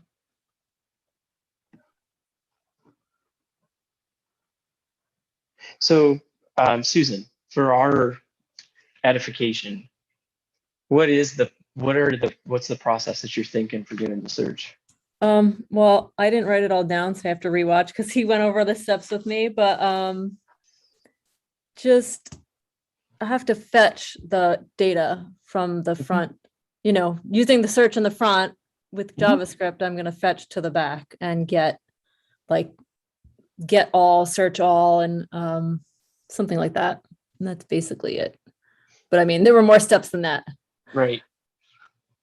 I think the easy part is going to be making that fetch. Somebody types something into the search bar, you take what they typed in, pipe it into a fetch to your backend. I think the difficult piece there is, okay, the backend just got what the search term is, what the user is trying to search for. Now what? Yeah, you mean returning the stuff and then showing it.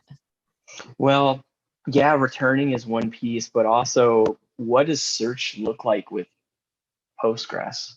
If you're using Sequelize, it's going to look different than if you were using PG to just directly query the database. So have folks ever, I'm not as familiar with Sequelize, but I am familiar with Postgres. Have folks ever seen what the SQL looks like to make a search? Like how you would tell Postgres I want to search for something?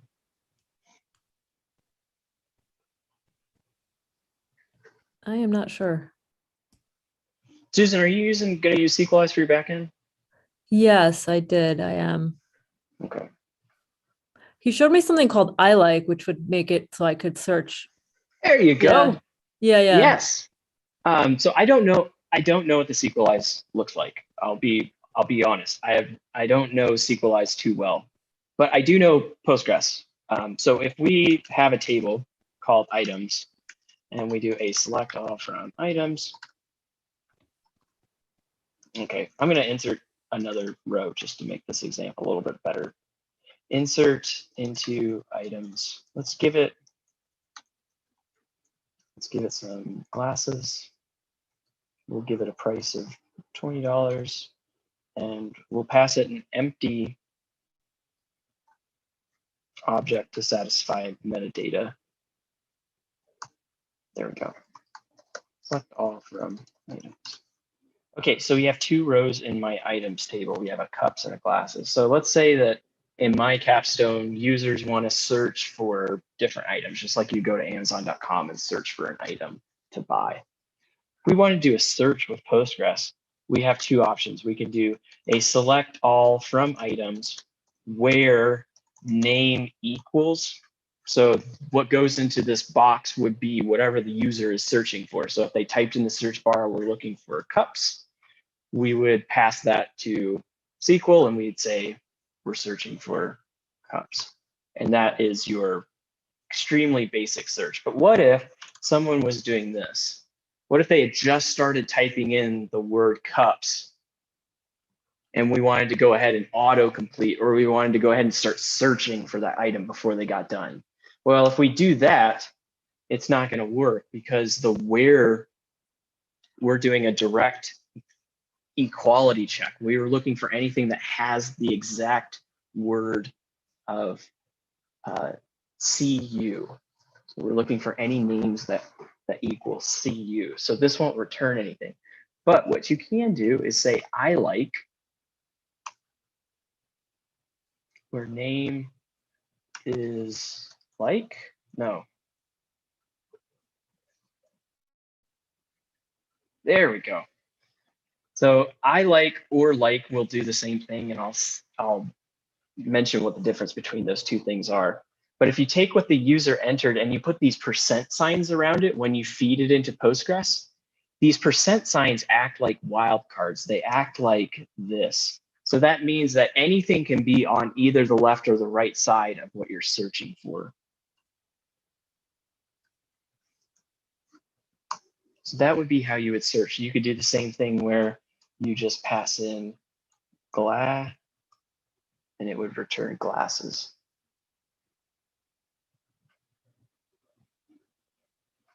So I'm not sure what it's like with Sequelize. I'm sure it has some function that's kind of like I like or like. That's what you're looking for. You're trying to make a search using like or I like. And all the difference between I and I like, the only difference is I like is case insensitive. So if we did that, we get glasses. So it's a capital G. But if we get rid of the I and we use like, because like is not case sensitive, it won't return glasses. So I like is the case insensitive search, like is the case sensitive. And then once you get data back from your search, then yeah, all that's left is returning those results on to the user that's performing the search. Yeah, I'm just curious now. Sequelize. I like. How to use the I like operator. So you would do a where past what it is that you're doing your search on, and then you would use the sequelize.op.ilike. And it looks like if you want to match and use the wildcards like I have right here, that allows anything to be on the left and right side of the search term, you would need to pass in the percent yourself. So don't forget that. Anybody else? Other questions? Thoughts? No, I've got a scope problem if nobody else. Off, like an off-zero scope problem? No, with the map, the geolocation or whatever. Oh, by all means, nobody's volunteering, so all yours. Okay. Actually, we've been going for a while. Do we want to take a 10-minute break and come back to it? Sure. Okay.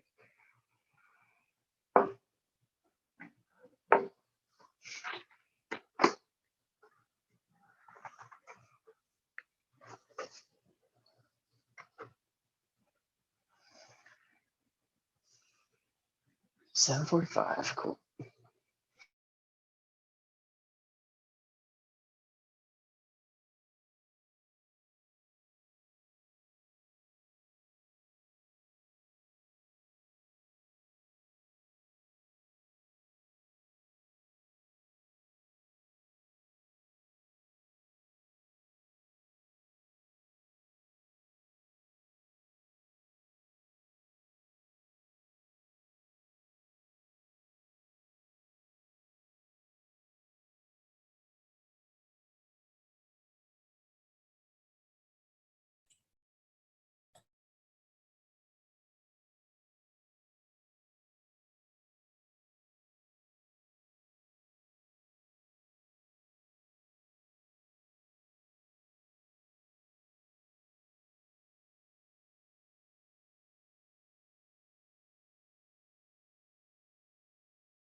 Welcome to the party, Anissa. Hello.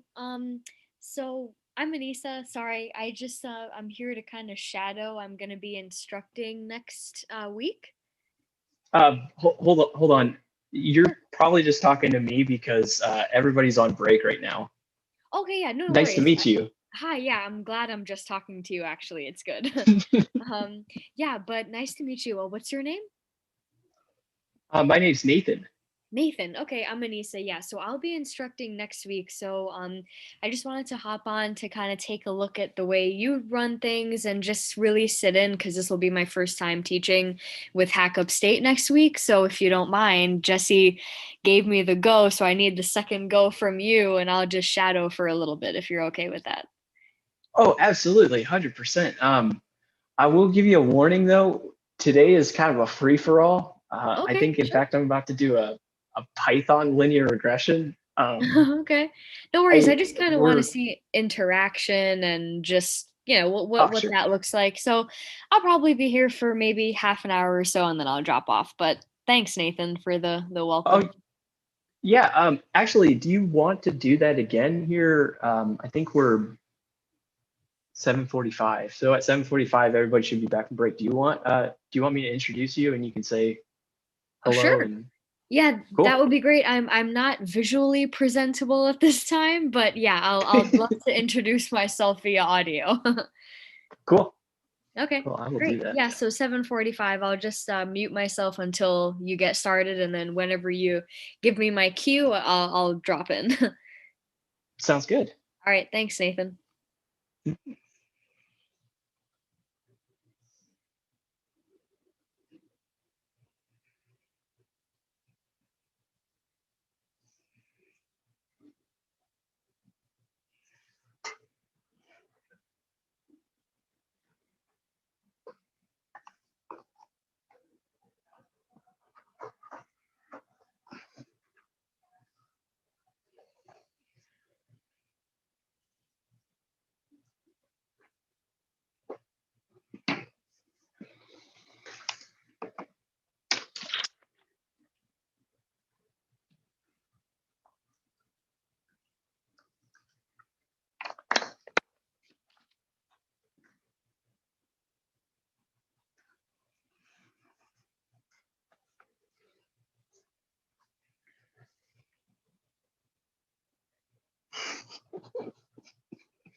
Yeah, we're about to do a linear regression in Python, and Python is not a part of this course at all. But this is the end of my 3 weeks of teaching, so we're gonna have a little fun.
right.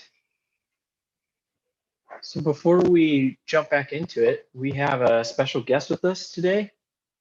I would like to introduce Anissa. Anissa is going to be teaching the next module. So I'm going to turn it over to Anissa to introduce yourself and say hi. Hi everyone, my name is Anissa Hussein. I'm sorry you're not visually seeing me. As I was telling Nathan, I'm not visually presentable at this time, but you'll be seeing me next week. I will be your cybersecurity instructor. So a little about myself. I am a passionate woman in technology. I have a cybersecurity degree and I focused in communications as well. So a huge thing for me is really bridging communication and the human side of technology while also talking about those technical things and really getting in the nitty gritty. So I'm a mentor, I'm a conference speaker, I'm an instructor, and my 9 to 5, my moneymaker during the day is I'm a tech writer. So I write technical documentation I work for a cybersecurity startup, and I love it. And I'm also able to instruct, like instruction at Hack Up State, a couple other local colleges and institutions, but super excited to get to know all of you and meet all of you next week. I'm really, really thrilled to be a part of this program. I love the initiative. So glad that I connected with Jesse to, become an instructor, and happy to work with instructors like Nathan and just a talented group of individuals. So you guys are really lucky. We're really lucky to meet all of you, and I think it'll be really great. So anyway, I'll shut up, but I'm excited to meet all of you next week. So thank you guys, and I look forward to getting to know each of you. Thanks, Nathan. Thank you. Yeah, all of the authentication and authorization that we worked on this week, hopefully Anissa will have some insight into how to make some of those apps more secure, because we kind of have been bolting on a lot of things, and I know you guys have all had a lot of really good questions about things like cross-site scripting and whatnot. So, For sure. okay. So this is the last call. We're getting down to the wire. Anybody else got some stuff before we close out and I go off on a Python rampage, I guess? Wait, weren't you gonna, this is Latonia. So I did have another question, but Sure. well, I don't know. It's on Brielle's project. I'm still stuck on how would you monitor that action where it just keeps kicking you back to the home page? Like if she was a user, how would she know that that's happening? Is that a Sentry fix where we will go in and try to set up something? Like I'm just trying to figure that out. And then did you already help Kyle with her scope issue? I thought that was something. Oh, yeah. Well, so I actually figured it out. It's working. I have another problem now, but yeah, that's okay. Anybody else go first, because I don't want to hog all the time. Well, to go to Brielle's problem and speak on her behalf, that it's a difficult one, because would Sentry catch an endless redirect loop? No, probably not, unless it was throwing an error. I mean, if it's throwing an error and you have Sentry enabled and logging in your browser, you're probably not going to catch that. And also, would you consider it a bug? If it's just redirecting you back to the front page, yeah, it's a bug, because you probably wanted to get redirected back to whatever that piece of your app that required authentication. Yeah, but the hard bugs come in different shapes and sizes. So is it a bug when it throws an error and raises an exception in the console? Yeah, we all would agree that's a bug. But an issue with a feature, it's a bug, but it's hard to quantify, it's hard to measure, it's hard to detect. So Brielle, we're all hoping that you'll come in and throw your weight down as the person that's. Sorry, I just got back on. I was running late from break. What are we talking about? We're talking about the redirect. We're talking about whether that's a bug or not and how we would catch it. Well, I think the window is a good hacky way to solve it. But it's made to work with React, isn't it? The Yeah, program? it is. I mean, or is it just designed to go for the whole program? Is that maybe part of the problem is you're meant to authorize the whole program, not just a page? I think that's what they intend for you to do, and especially if you go to Auth0 and you look at some of their examples, it's gonna be, here's how we slap it on the whole thing and we put a login page in front of everybody. But there's nothing stopping you from just authenticating that one piece. I think the tricky part though is you put the Auth0 provider around the whole app, right? And then the only place where you're checking for authentication is inside of this little component. I think that is kind of a tricky piece here is, you know, you're providing all of this context to the entire app, but you're really only caring about it in this one spot. I guess until you get deeper into this, really the best assumption we have is that redirect URI when you're setting up the Auth0 provider, trusting that to do what it's supposed to. And I think in combination with that redirect URI on the Auth0 provider and also that logout that I showed today, those two things will keep you on whatever route it is that you have set up. There's nothing that says that there's nothing in Auth0, that SDK, there's nothing that says that you can't ignore authentication and just check for it when you want to. Like if we go back to my code, close out of this, reopen the example. So notice here how I'm checking for authenticated. There's nothing saying that you can't put this authenticated check wherever you want in the app. So you as the programmer can do these checks wherever you want. And then based on their authentication status, you can present them with a button to do the login, or you can just call login with redirect wherever you are. So there's nothing saying that these are the hooks that make the Auth0 behavior occur, kicking you to the login page, etc. So it's up to you as the programmer where you want to put that stuff. But as far as getting redirected back to where you expect, I think that's where we have to leverage those two parameters, the one for the logout and the one for the Auth0 provider. And if that doesn't work for you, y'all, let me know. Okay, Kyle's good with scope. Any other, Kyle, you have another one? Yeah, actually, yeah, I figured out the scope thing. It's working anyway somehow. I don't think it was a scope problem, but anyways,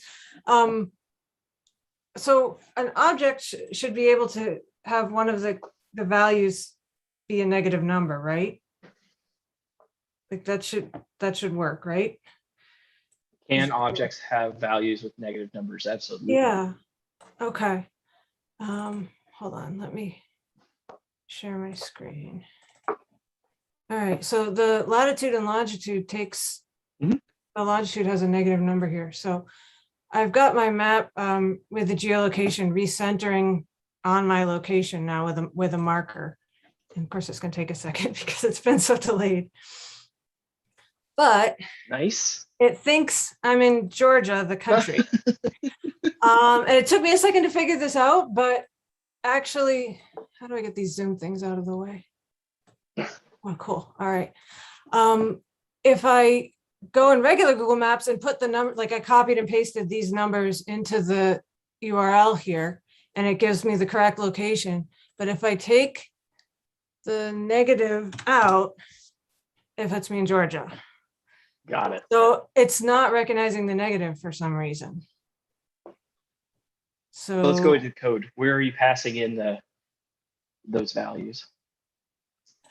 So I've got center and set center, and I guess it's working the first time because it's centering the map on Syracuse to start with, although I do have this other center, but I commented that out. So yeah. Got it. And then Yep. this is where I'm reassigning that center and I'm putting the new position coordinates, which got it. this is what's I got it. console I got logging it. too. So Hang on. Mhm. Anybody else? Kyle, you don't. Anybody else see the issue? This is why it's extremely helpful to have other colleagues, because an extra set of eyes on something like this is some little typo or something. exactly what you need. I can't see chat. Oh, We're I gonna don't give have that this one to open. chat. We're gonna give this one to chat. Let's. Anybody in chat see the issue? It's on line 32.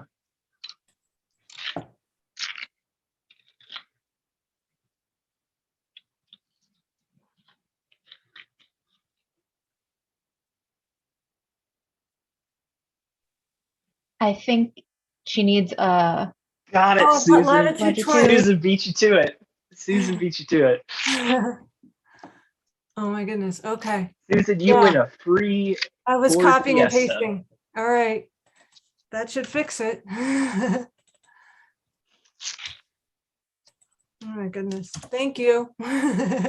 So Kyle, when you go to find your software engineering job, try to get Susan to join you too. She's gonna be your eyes. Awesome. Thank you. Good fix. Good catch, Susan. Exactly. Code review. That's part of the social aspect that we haven't covered in this cohort. You know, before we push any code to production, it's always nice to have another set of eyes. And that's where we get into the social aspect of Git, creating pull requests and having branches and having code reviewers and folks looking over it, because they catch stuff like that. So Kyle, you want to tag Susan on all your pull requests. You want her to be your code.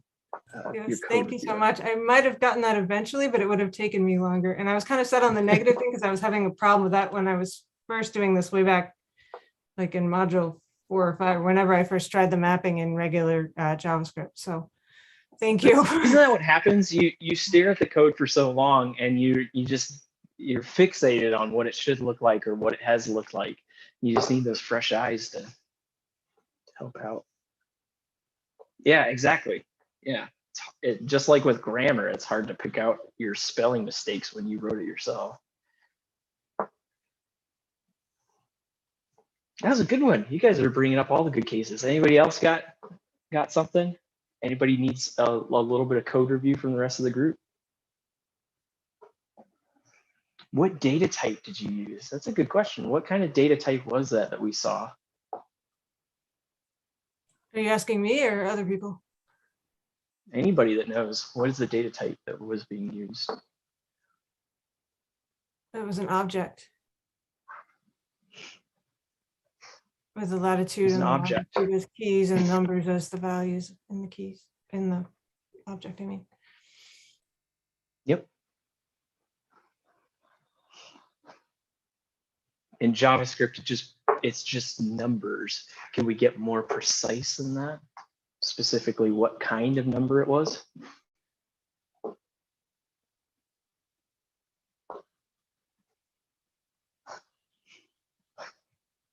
So floating point number. So I don't know that I'm storing that in the database. I mean, I will have to store latitudes and longitudes in the database, and I was going to store them separately as 2 separate numbers, so that I could put, like, not as one big object, but separately, so I could put them in.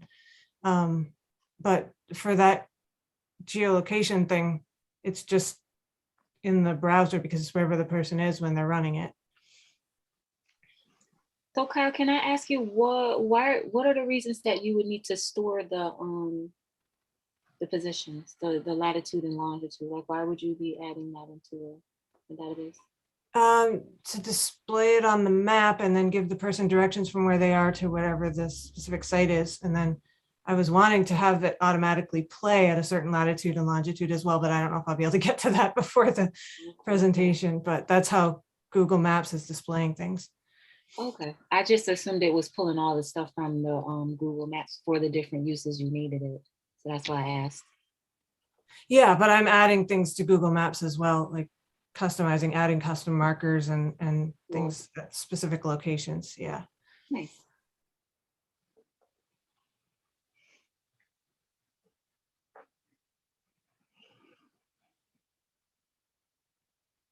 Anybody else? Code review, hard problems. Good. Could I ask about some of the data types for storage? So the reason I Sure. asked is because I'm also, setting up my data base that it will eventually be storing latitude and longitude of the places on my site. And I was looking it up and it looked like geometry should be supported by SQLize and Postgres, but my backend has not liked trying to create that table, but I was just wondering if you could talk about some of those other data types.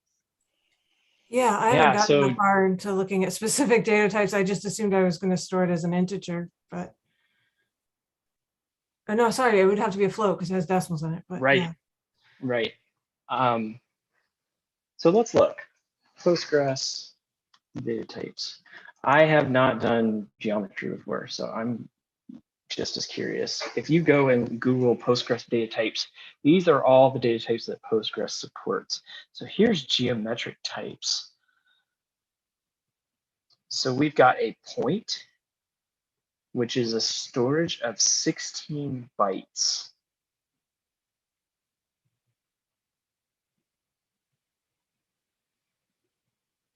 So I don't know if point would be a great one for, let's see. Brielle, I So was you could thinking on the store up- front end, I might have to put, remember that thing toFixed we used to add the zeros in the React module with like the prices on the vacation website or whatever? I was thinking I might have to do that, like if some of the latitudes and longitudes have like numbers that end in 0, and if it cuts it off and it doesn't have like all 7 digits, I don't know if it would display correctly on the map. So I was thinking I might use that to solve that problem.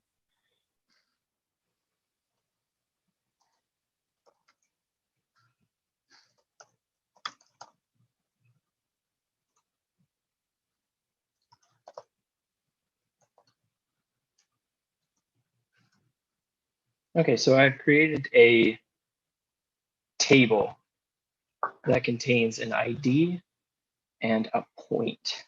Let's try inserting into it. So insert into table values. We're going to pass it a key, which will just be 1. And let's pass it a point. Kyle, can you give me a latitude and longitude real quick?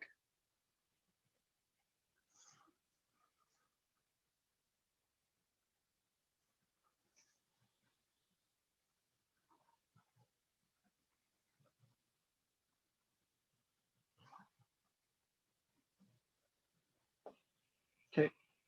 So let's take that, shove it in the box. Let's take the other one, shove it into the box. Okay. Oh, insert into points values. So you will need to rewrite or cast this expression. I don't know if point is the Postgres data type you're looking for. I kind of like the idea of using decimal a little bit better. Let's go back. So for numeric types, you have these floating point types, and there's a whole gob of them. So double, let's see, you've got double, you've got decimal, you've got numeric, and they all have their various behaviors. I think probably the safest one to use would be decimal. The only thing with decimal is that you have to specify a precision when you're setting up a decimal column. And in the case of latitude and longitude, you might know the precision. The precision is how many decimal points it goes out. So it would be for latitude and longitude 6. You have a precision of 6. Okay, that solves the other problem that I thought of a JavaScript fix for. So that's great. Thanks. Brielle, does that help are you heart set on using point, or are you good with 2 columns? No, that works too. I had looked up about coordinates, and then it was talking about what Kelly said about the post GIS instead of Postgres. So it'd probably be simpler to just use the decimal points.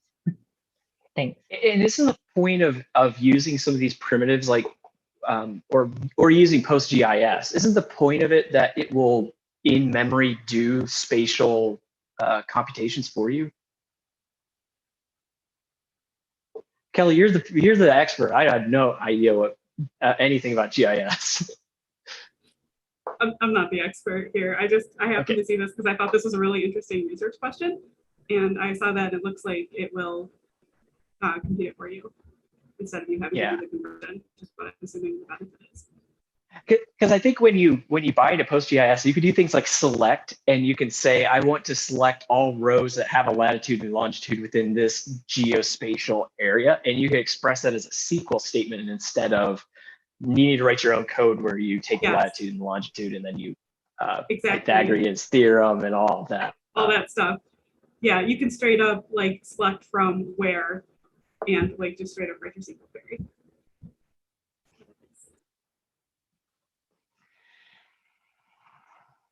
Okay, any other questions? Fun facts, thoughts, problems, coding challenges, brain teasers? This is Latonia. I'm actually interested in some fun facts. I noticed that sometimes people will just say HTTP. Is that a shortcut for HTTP? And is it accepted or no? Or am I just hearing them wrong? You tell them they're wrong. It's HTTP. Okay, so I guess I had like a code literacy question, but maybe that's something you need to think about and write something up for us or something. Just some kind of like code etiquette stuff, so we sound like the pros that we will be tomorrow. That's full stack. You want me to think of something? Yes, make some code etiquette, something that I can refer to as I'm adopting full stack developer cape. Not now, just, you get to it. You want to sound real smart? I'm talking real smart. Google reification. Yeah, that is it's not, I think JavaScript will reify no, because it doesn't have data types. I don't think JavaScript's, you want to sound real smart, go take a look at the page for Wikipedia and learn a little bit about reification. That's it. I don't have, I'm not that kind of person, I guess. Can I say something, Nathan? Absolutely. Sure. So one thing, I think that was Latonia. Did you ask about the code etiquette? Yeah, so something that I would say, so I'm a technical writer, so I am not a developer, but I work with developers every day. And a huge thing for me that specifically benefits me is commenting code. I think that is a huge, huge word of advice. I don't know, I'm not going to speak for anyone else, but I think if you show someone code that's commented, it's like, wow, this is beautiful. Anyone can make sense of it. I mean, think about it. It's like a recipe with little footnotes in it, right? Those little tips and tricks that make it perfect, that make it completely wholesome. That's one little trick I have and it helps you because I haven't taken Java in a couple of years. So the last time I took Java, I need to go back to my code. I'm not going to remember everything. Like no one's ever going to do that, right? So those comments are there to help even yourself, let alone others who read your code. But that's just a little tidbit that I wanted to share.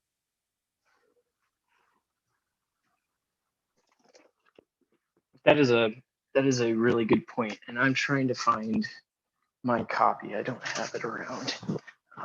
So if you go to Amazon, if you're serious about writing good etiquette and good practices, order a copy of, I should put my referral link in the chat, order a copy of Clean Code. This is kind of one of the staple books to have as a programmer. It has a lot of good advice and practices in it. And to piggyback off what Anissa is saying, one of the controversial things that this book has in it is the idea that if you have to write a comment, your code is too complex.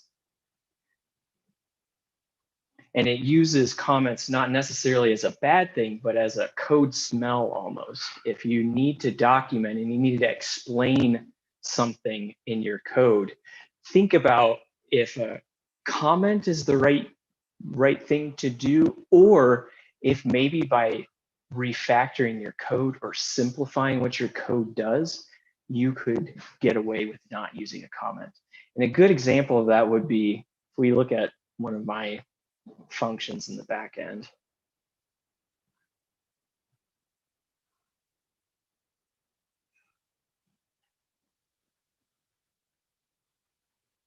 So notice how this create server function does, let's see, from line 69 all the way down to line 114. Notice that it does a ton of stuff. And it has some comments in it because it's doing so much. The reader starts to get tired after the first couple of lines and they go, oh man, it's doing so much stuff. It's creating a table, it's initializing an Express server, it's setting up an SDK to report errors, it's injecting middle. I'm tired already by this line. This code is doing so much. So one of the things that book mentions is the use of comments. Here we could say something like, now we are injecting our middleware. And this is a great approach to keep the reader from getting tired and help keep them understanding what's going on. Now we're fetching items. Now we're sending errors, et cetera, et cetera.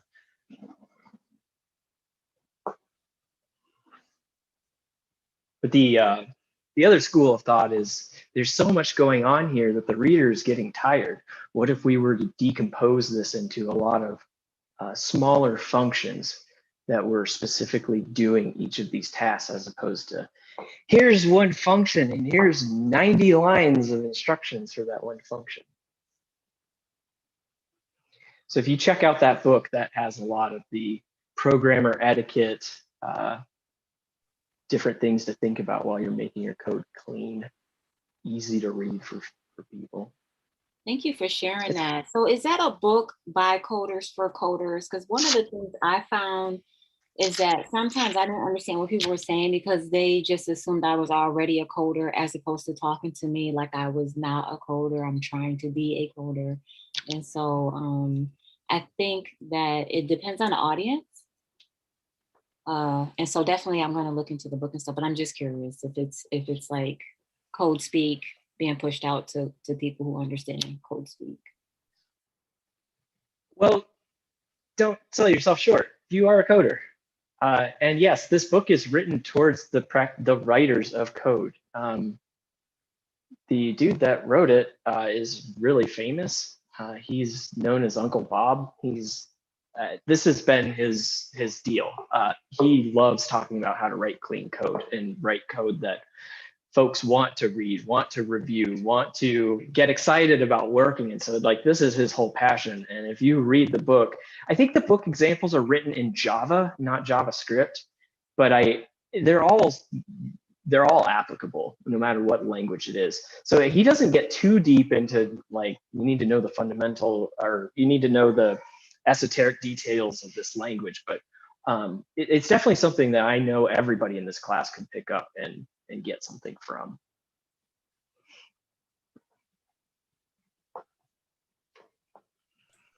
I had a question about something you mentioned last night when we were going through how to do the passwords on your own. And you mentioned in a comment that you were talking about hashing for password storage, but then you mentioned that a better use of that was to compare images to see if they were the same image. And that was interesting to me. It kind of got me thinking. And then later when you started talking about Salt, I was wondering if you could use Salt to kind of make like a digital copyright on images to track like where the source of the images were. I'm assuming it would kind of be doing that on the pixels though. So I was wondering if that would like distort Right. the image, or I don't know. It just seemed interesting. Yeah, I mean, one of the points that I wanted to make about using what are considered insecure hashes, so think SHA-1 and MD5 and some of these things that we don't use nowadays for password hashing. They're great for other things like finding a hash for a file, finding a hash for an image, finding hashes for things that aren't sensitive, that aren't meant to be cryptographically secure. As far as the watermark goes, what you see with that sort of stuff isn't necessarily that you're taking a hash of the file, like you're pointing out, because the hash couldn't be used to then create a JPEG, but you can embed watermarks into images. So like Right, but that's visible. JPEGs, right? That's like, you know, so that you don't, I'm just talking about like putting a mark on there that, you know, this is where this image was purchased from or whatever, like a copyright for an artist or whatever, like digital art, you know, I don't know. Right. That's hard. Yeah, probably. I was also wondering, It's hard. Can they do that for audio files? Is that how Shazam works? Comparing the hashes of the different songs?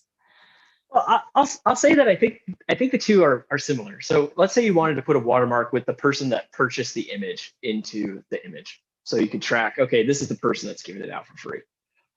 So with images, you can display non-visible things in the image. So you can embed things inside of the image that can be used later to track, and it doesn't change how the image is being presented. That's totally doable. And then for audio, I consider it to be even easier because you could embed a watermark at the beginning in a frequency that's not heard by humans. So you could embed something at the beginning of the song. You could have like a series of frequency blips that spell out something in binary. Maybe it's the customer's name. I don't know. There's lots Right. Well, no, but Shazam would have to recognize any point of the song. Like, you know, you could hit it right in the middle of the song or something like that. But that would be a great one to hash. If Shazam is trying to store a bunch of music and associate it with the name. Yeah, take the waveform. I'm just wondering if that's how it works, using hashes of the songs. Absolutely. You would take a waveform of the song, convert it somehow into a hash, and that becomes this is how we know what the song is. But I think it's a little bit more complicated because when you pull out Shazam and you're in a crowded bar or something, the waveforms are going to look different. So there's kind of this extra play that needs to. That's a good point. I hadn't thought of that. Yeah, background noise. That's like a real good ML problem where you've got some kind of variance and you need an algorithm smart enough to pick it up.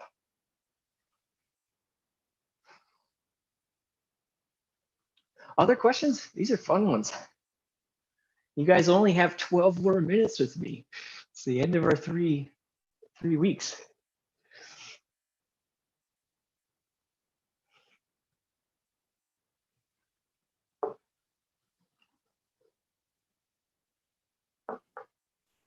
A spectrogram. Where a spectrogram is a visualization of the waveform, or is it okay. I see, if I were to implement something like that, I would take the waveform of the song, and then if someone was playing whatever on their phone, try to match up all the peaks and valleys in that waveform as closely as possible, given some kind of tolerance. And I think that tolerance, though, is where the hard part lies.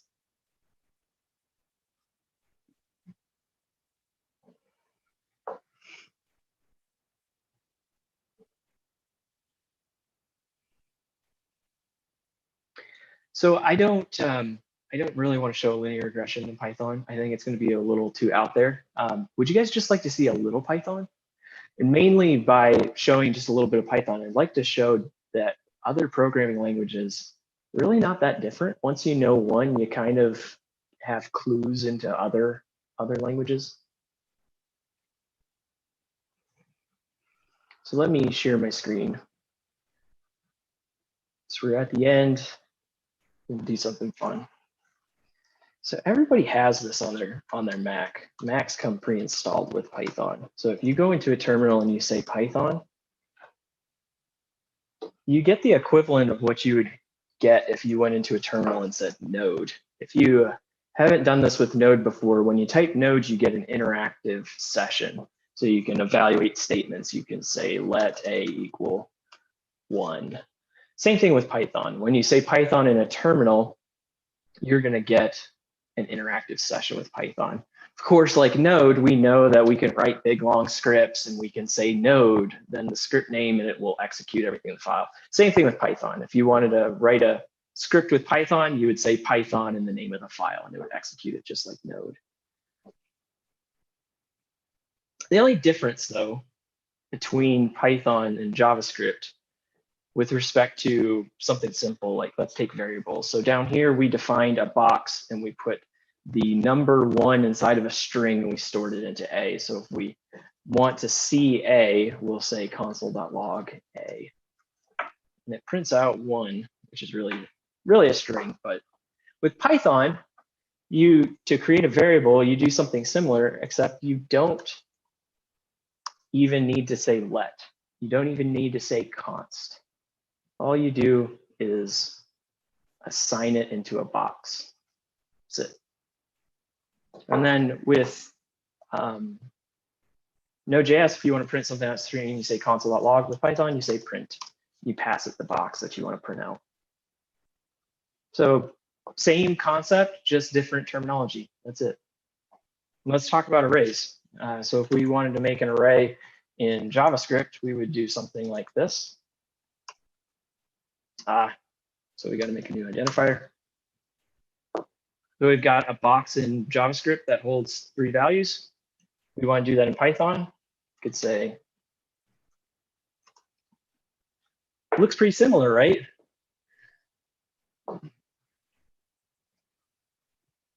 If we wanted to make an object in JavaScript, we could do some key equals some value. With Python, same thing.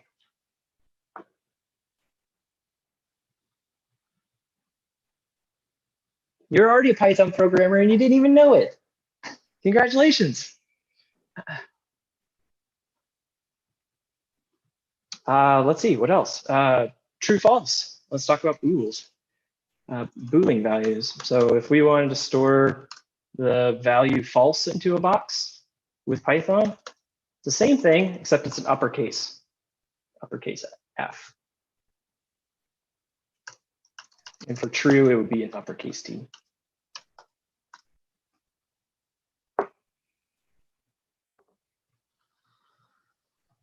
If we wanted to write a if-else statement in Python, well, with JavaScript, you would do something like if not D, then console.log D is not true. So that's how you would write an if statement in JavaScript, no surprise to anybody. Python, you would say if E, print E is true.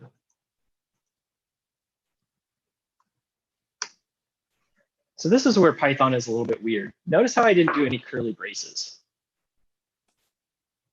So down here, we had this curly brace to open and this curly brace to close our if statement. Python uses tabs. So the reason why this print statement got lumped in with the if condition is because I made a tab right here.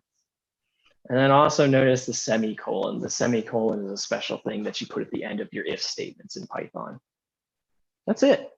That's I mean, there's a whole bunch of similarities between Python and JavaScript.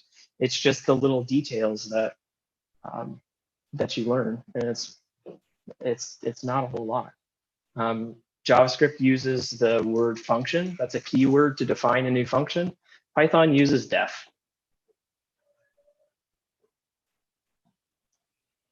So there you go. If anybody's interested in learning Python, by all means, you should dive right in. I think it's a great backend programming language. It can't be used for running in the browser because the browsers run JavaScript. But Python makes a fantastic backend. So you could theoretically, for your capstone, you could drop your whole Node.js server, write it all in Python, and since you speak to your backend over API endpoints, as long as the Python program exposes a server and some endpoints, you could absolutely do the backend in Python.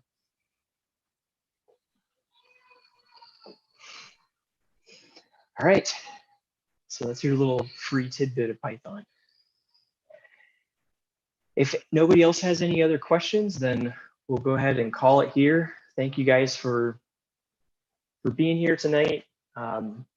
We've got the 2 homework assignments. We have the authentication and then the authorization that we covered yesterday.